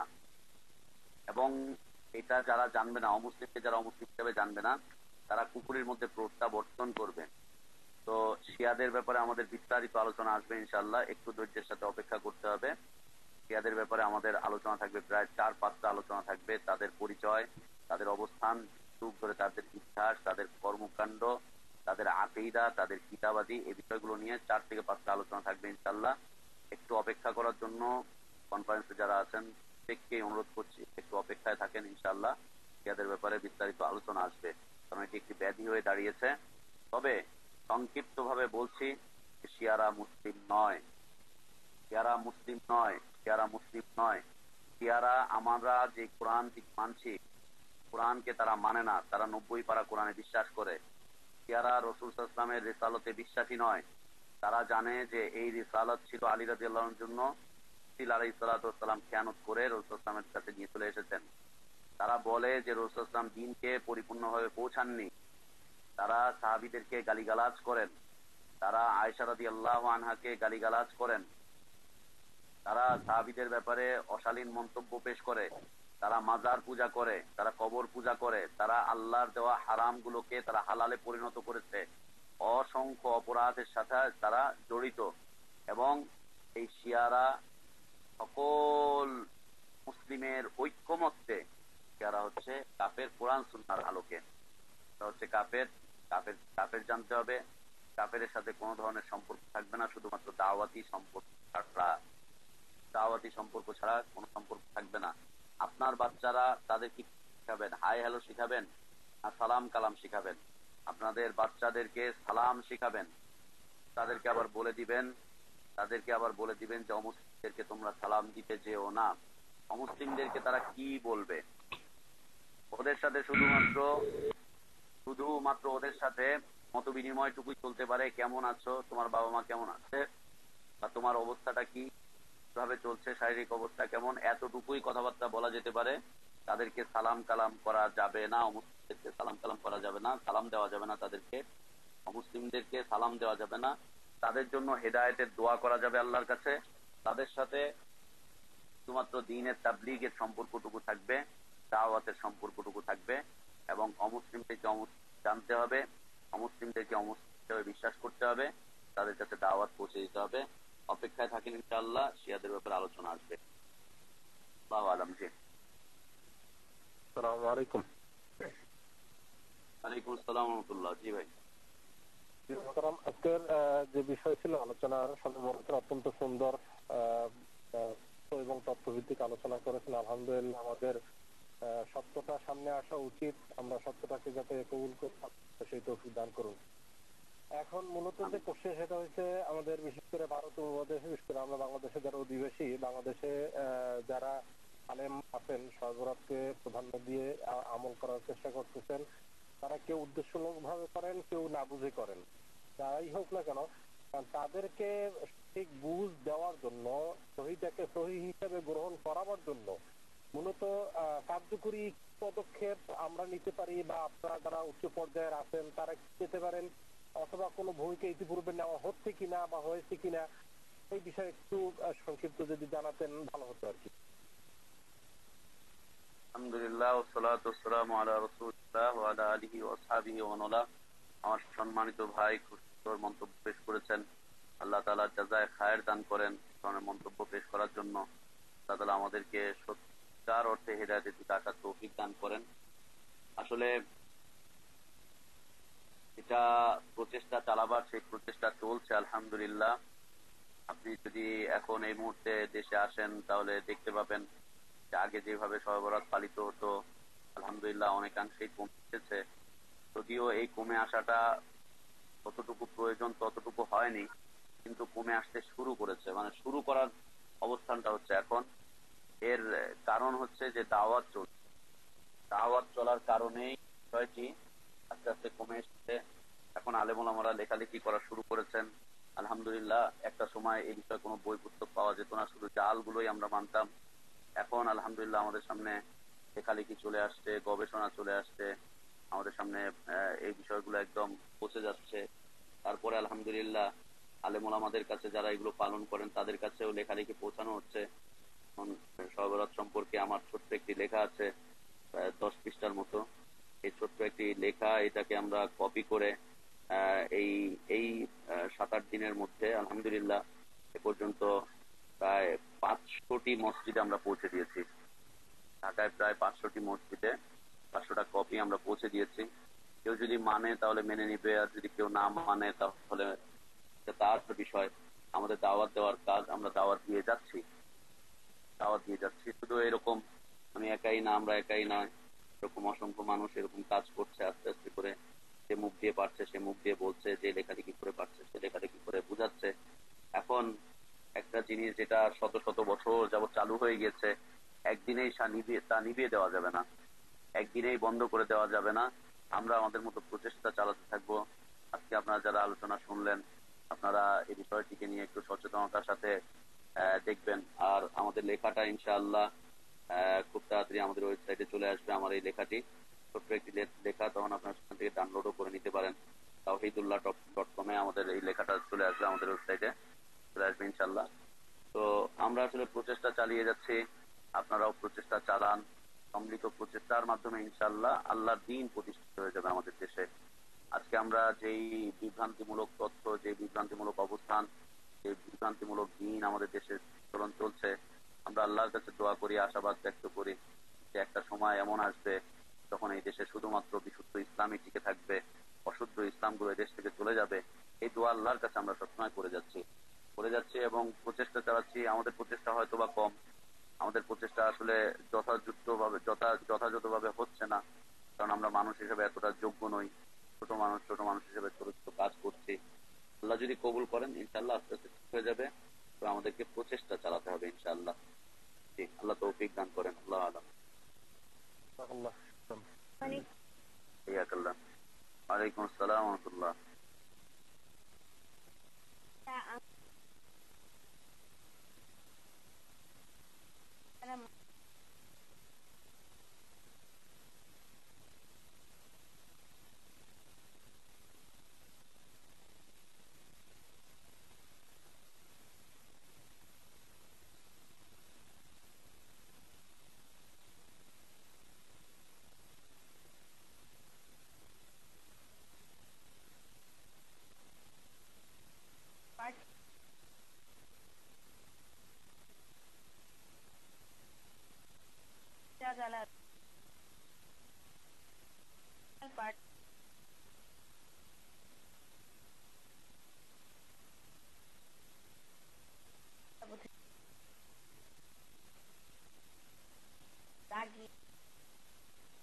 তো আমাদের নবীজি তো সবসময় হাসি দিয়ে কথা বলতেন।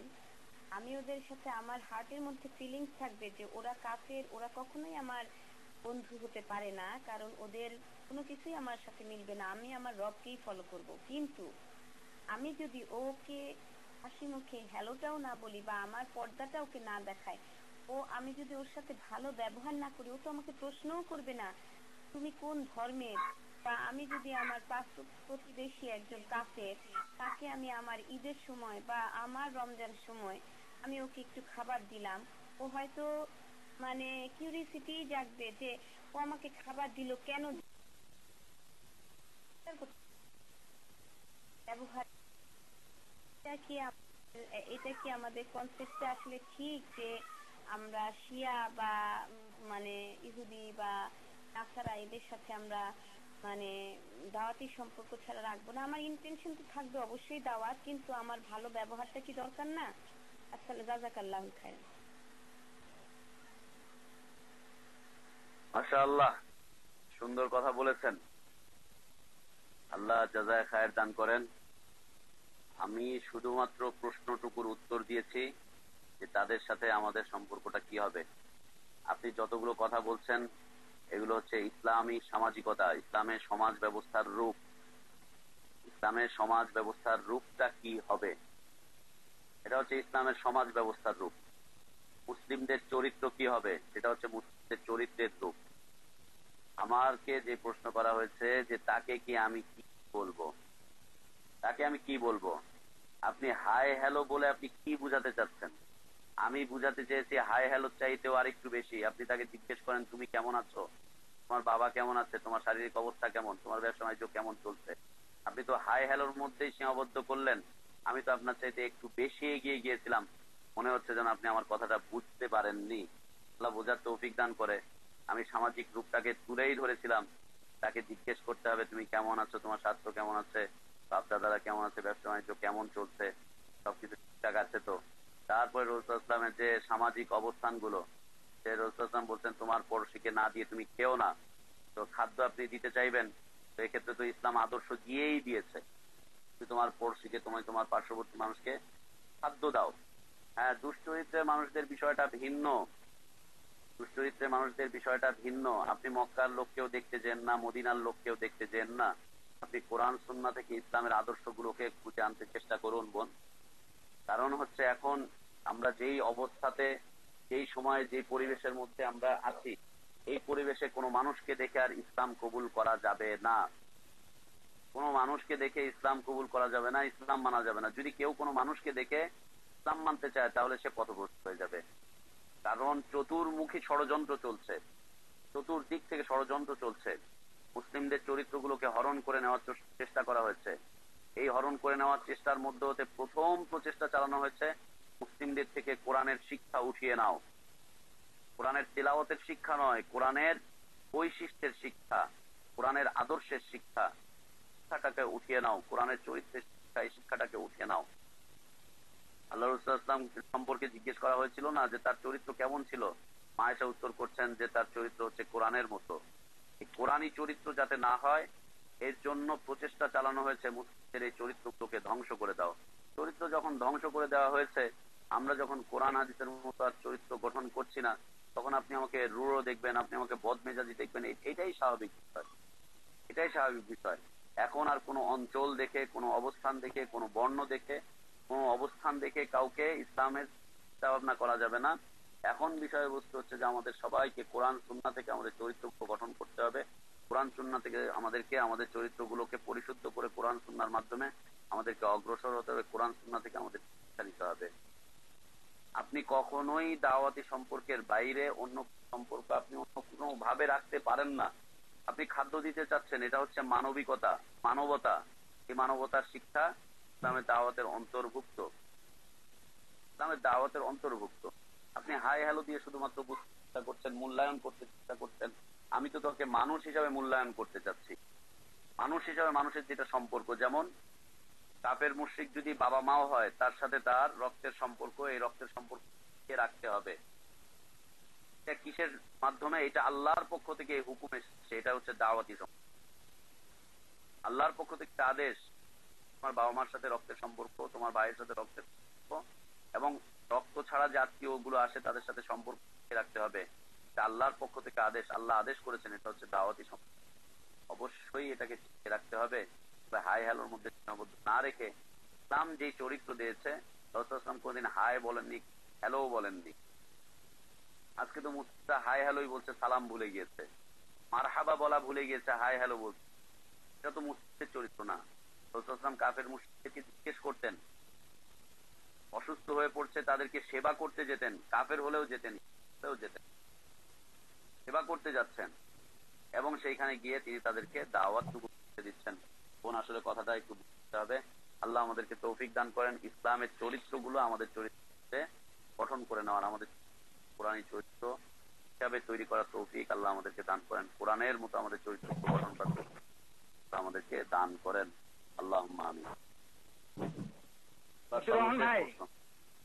সর্বশেষ আমাদের এখানে মানে একটা প্রশ্ন নিয়ে খুবই একটা জটিলতা দেখা দিছে, যে এটা আমাদের বেশিরভাগ আমাদের মানুষের মধ্যে।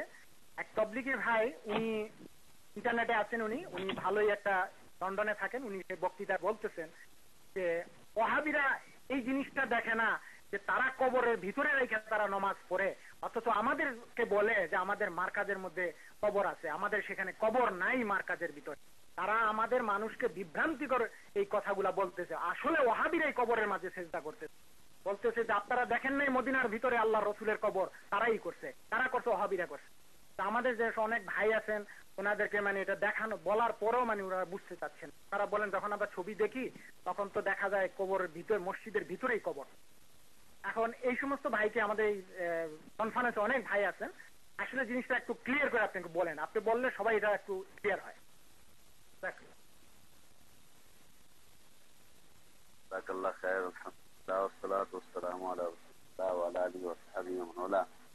সম্পর্কিত আলোচনাও গিয়েছে, লম্বা আলোচনা গিয়েছে এই সম্পর্কে। কবরের উপরে মসজিদ, মসজিদের ভিতরে কবর, মসজিদের সামনে কবর, মসজিদের পার্শ্বে কবর, এই সম্পর্কিত আলোচনা গিয়েছে। যেহেতু আল্লাহ রসুল সাল্লাল্লাহু আলাইহি ওয়াসাল্লাম নিষেধ করে দিচ্ছেন যে কবর কেন্দ্রিক মসজিদে সালাত আদায় করা যাবে না, কবরের উপরে সালাত আদায় করা যাবে না, কবরকে সামনে রেখে সালাত আদায় করা যাবে না। সহিহ মুসলিমের কয়েকটি হাদিস রয়েছে। তো যেহেতু রসুল নিষেধ করে গিয়েছেন, রসুলের পরে যদি রসুলের উম্মত রসুলের কবরকে কেন্দ্র করে সালাত আদায় করে, এটা কি জায়েজ হবে নাকি? এটা তো কোনোদিন জায়েজ হতে পারে না। রসুল নিষেধ করে যাচ্ছেন, যেটা তিনি নিষেধ করছেন সেটা শরীয়ত। আল্লাহ সুবহানাহু ওয়া তাআলা নিষেধ করে দিয়েছেন, যেটা তারা নিষেধ করেছেন সেটা হচ্ছে শরীয়ত। আল্লাহ এবং তার রসুল যেটাকে নিষেধ করেছেন, যেটাকে আদেশ করেছেন, যেটা করতে বলেছেন, যেটাকে ছাড়তে বলেছেন, সেটা হচ্ছে শরীয়ত। এই শরীয়তকে কেউ যদি লঙ্ঘন করে সেই পথে পরিচালিত হয়, এটা কি জায়েজ হয়ে যাবে নাকি এটাকে শরীয়ত বানিয়ে নিতে পারবো আমরা?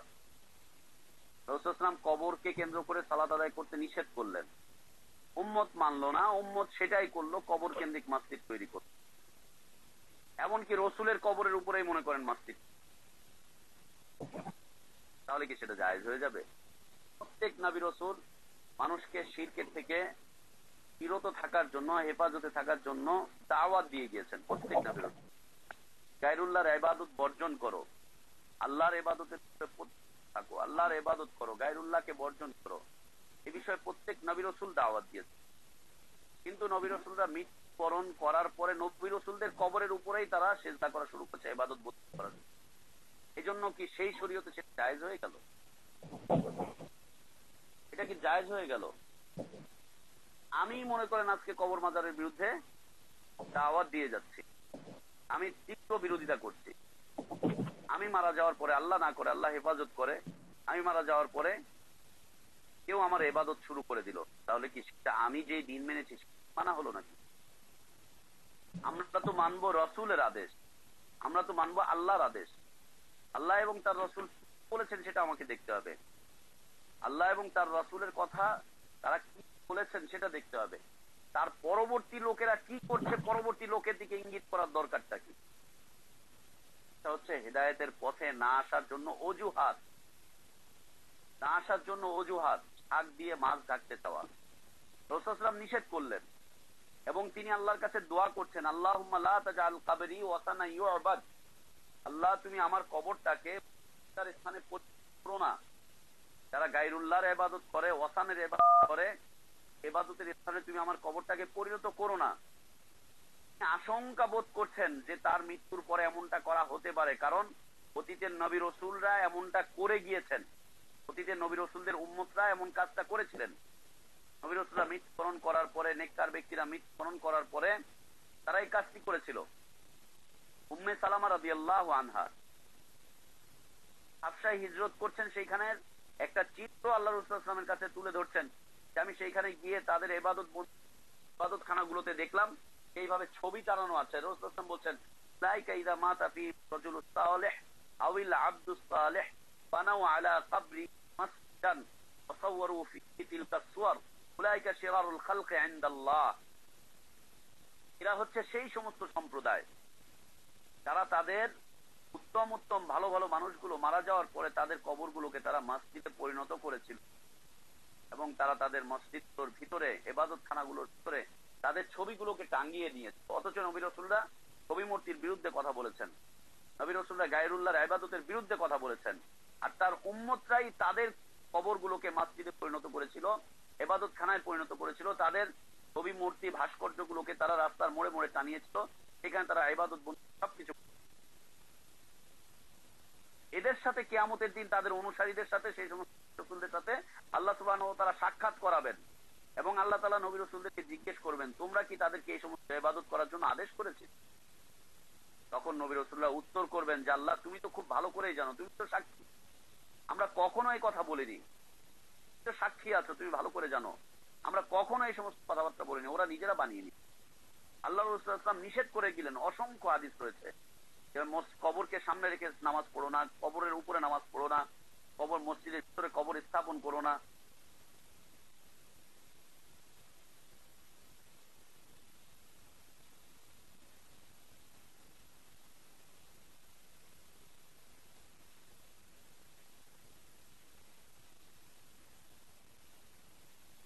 হয়ে ওঠো, জাতীয় হোক, জাতীয় হোক, আন্তর্জাতিক হোক, মক্কার হোক, মদিনার হোক, যেখানকারই হোক, যেখানকারই হোক, তার বিরুদ্ধে ঝলসে উঠুন, কথা বলে উঠুন। নিজের বিরুদ্ধে থাকলে সেটার বিরুদ্ধেও কথা বলুন। হচ্ছে ইমানের দাওয়াত, হচ্ছে দাওয়াত। তত প্রকারের শিরক, প্রকাশ্য অপ্রকাশ্য, জ্ঞানগত আমলগত যেমনই হোক না কেন, তার বিরুদ্ধে ঝলসে উঠেন, কথাবার্তা বলা শুরু করেন, শিরক খুঁজেন। লা ইলাহা ইল্লাল্লাহ, এমনটা চলবে না। মক্কা মদিনার রাসূল সাল্লাল্লাহু আলাইহি ওয়াসাল্লামের কবর আর মদিনাতে কি হচ্ছে না হচ্ছে, সেখানকার আলেম ওলামাদের কাছে জানতে চান, তারা আপনার কাছে ব্যাখ্যা দিয়ে দিবেন, অসুবিধা কি? পুরোপুরি ব্যাখ্যা দিয়ে দিবেন, কোনো সমস্যা নেই, পুরোপুরি ব্যাখ্যা দিয়ে দিবেন। রাসূল সাল্লাল্লাহু আলাইহি ওয়াসাল্লামকে তারা বলে, আমাদের দেশে একটা ছবি পাওয়া যায়, রসুলের দাড়ি, রসুলের লাঠি, রসুলের পাগড়ি, রসুলের জুব্বা, তারপরে হচ্ছে রসুলের কবর। সেইখানে রসুলের কবরকে দেখানো হয়েছে 3.5 হাত উঁচু, তারপরে কবরটা হচ্ছে বাঁধাই করা, কবরের উপরে আবার একটা রেশমি চাদর দেওয়া। রাসূল সাল্লাল্লাহু আলাইহি ওয়াসাল্লাম কবর উঁচু করতে নিষেধ করলেন, এখন তার উম্মত যদি কবর উঁচু করে ফেলে, এটা কি রাসূলের দোষ? উম্মতের দোষ। উম্মতকে ইসলাহ করেন, উম্মতকে ইসলাহ করেন। আল্লাহ, আমি নিজে রসুলের কবর দেখেছিলাম, সৌদি আরবে গিয়েছিলাম, প্রথম মদিনাতে গিয়েছিলাম, রসুলের কবর দেখেছিলাম। কবর একেবারে মাটির সাথে মিশে আছে, মাটির সাথে মিশে আছে রসুল। তারপরে যারা বলছে যে কবরকে কেন্দ্র করে সিজদা করা হচ্ছে, তাদের এই ধারণা ভুল প্রমাণিত করার জন্য কবরের চারপাশে 3-3টা করে দেওয়াল দিয়ে দেওয়া হচ্ছে। কবরকে পাকা করা হয়নি, কবর থেকে দূরে দূরে দূরে 3-3টা দেওয়াল দেওয়া হচ্ছে। কবরকে সামনে রেখে কেউ সালাত আদায় করছে না, কবরকে পাশে রেখেও সালাত আদায় করছে না, কবরটা পিছনেই থাকে এবং এই লম্বা লম্বা দেওয়াল টেনে দেওয়া হয়েছে। যারা মদিনাতে গিয়েছেন, যারা মদিনাতে যাবেন, তারা দেখেন। আর যদি কেউ দেখার এবং বোঝার ইচ্ছা করেন, চেষ্টা করেন, জানার ইচ্ছা করেন, তারা এবছর হজে চলে যান, হজে চলে যান।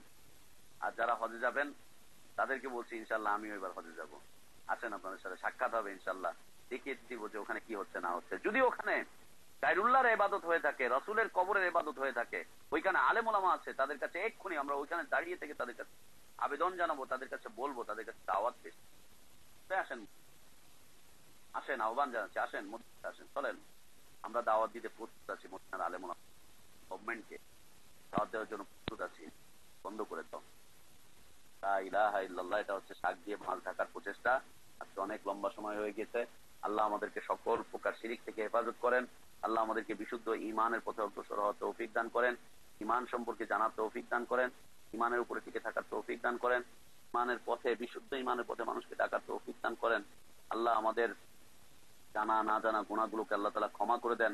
আল্লাহ আমাদের সগীরা কবিরা গুনাহগুলোকে, যেগুলো জানি যেগুলো জানি না, সেগুলো ক্ষমা করে দেন। আল্লাহ আমাদের হায়াতে বারাকাত দান করেন, আল্লাহ আমাদের ইলমে বারাকাত দান করেন, আল্লাহ আমাদের রিজকে বারাকাত দান করেন। আমাদের মধ্যে যারা অসুস্থ আছে, আল্লাহ তাআলা তাদেরকে সুস্থতা দান করেন। আল্লাহ আমাদের পরিবারগুলোকে ইসলামী পরিবার হিসাবে গড়ে তোলার তৌফিক দান করেন। আল্লাহ আমাদের সন্তানগুলোকে মুসলিম হিসাবে তাদের চরিত্রগুলো গঠন করতে পারে, আল্লাহ সেই তৌফিক দান করেন। আল্লাহ মুসলিম যুবকদেরকে পরিশুদ্ধ করে দেন, আল্লাহ মুসলিম মহিলাদেরকে পরিশুদ্ধ করে দেন, আল্লাহ মুসলিম যুবকদেরকে পরিশুদ্ধ করে দেন, মুসলিমদেরকে পরিশুদ্ধ করে দেন।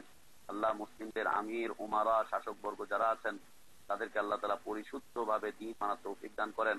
আল্লাহ তাআলা তাদেরকে হেদায়েতের পথে অগ্রসর হওয়ার তৌফিক দান করেন। দ্বীনের দায়ী হিসেবে যারা কাজ করছে, আল্লাহ তাদেরকে বিশুদ্ধ পথে পরিচালিত করেন। তাদেরকে আল্লাহ তাআলা শক্তিশালী পাওয়ার দিয়ে আল্লাহ তাআলা তাদেরকে সাহায্য করেন। আল্লাহুম্মা আমিন ওয়া আখির দাওয়ানা আলহামদুলিল্লাহি রাব্বিল আলামিন। সাল্লাল্লাহু ওয়া বারাকা আলা নাবিয়্যিনা মুহাম্মদ ওয়া আলা আলিহি ওয়া আসহাবিহি আজমাইন। সুবহানাকাল্লাহুম্মা ওয়া বিহামদিকা আশহাদু আল্লা ইলাহা ইল্লা আনতা আস্তাগফিরুকা ওয়া আতুবু ইলাইক। আসসালামু আলাইকুম ওয়া রাহমাতুল্লাহি ওয়া বারাকাতুহু।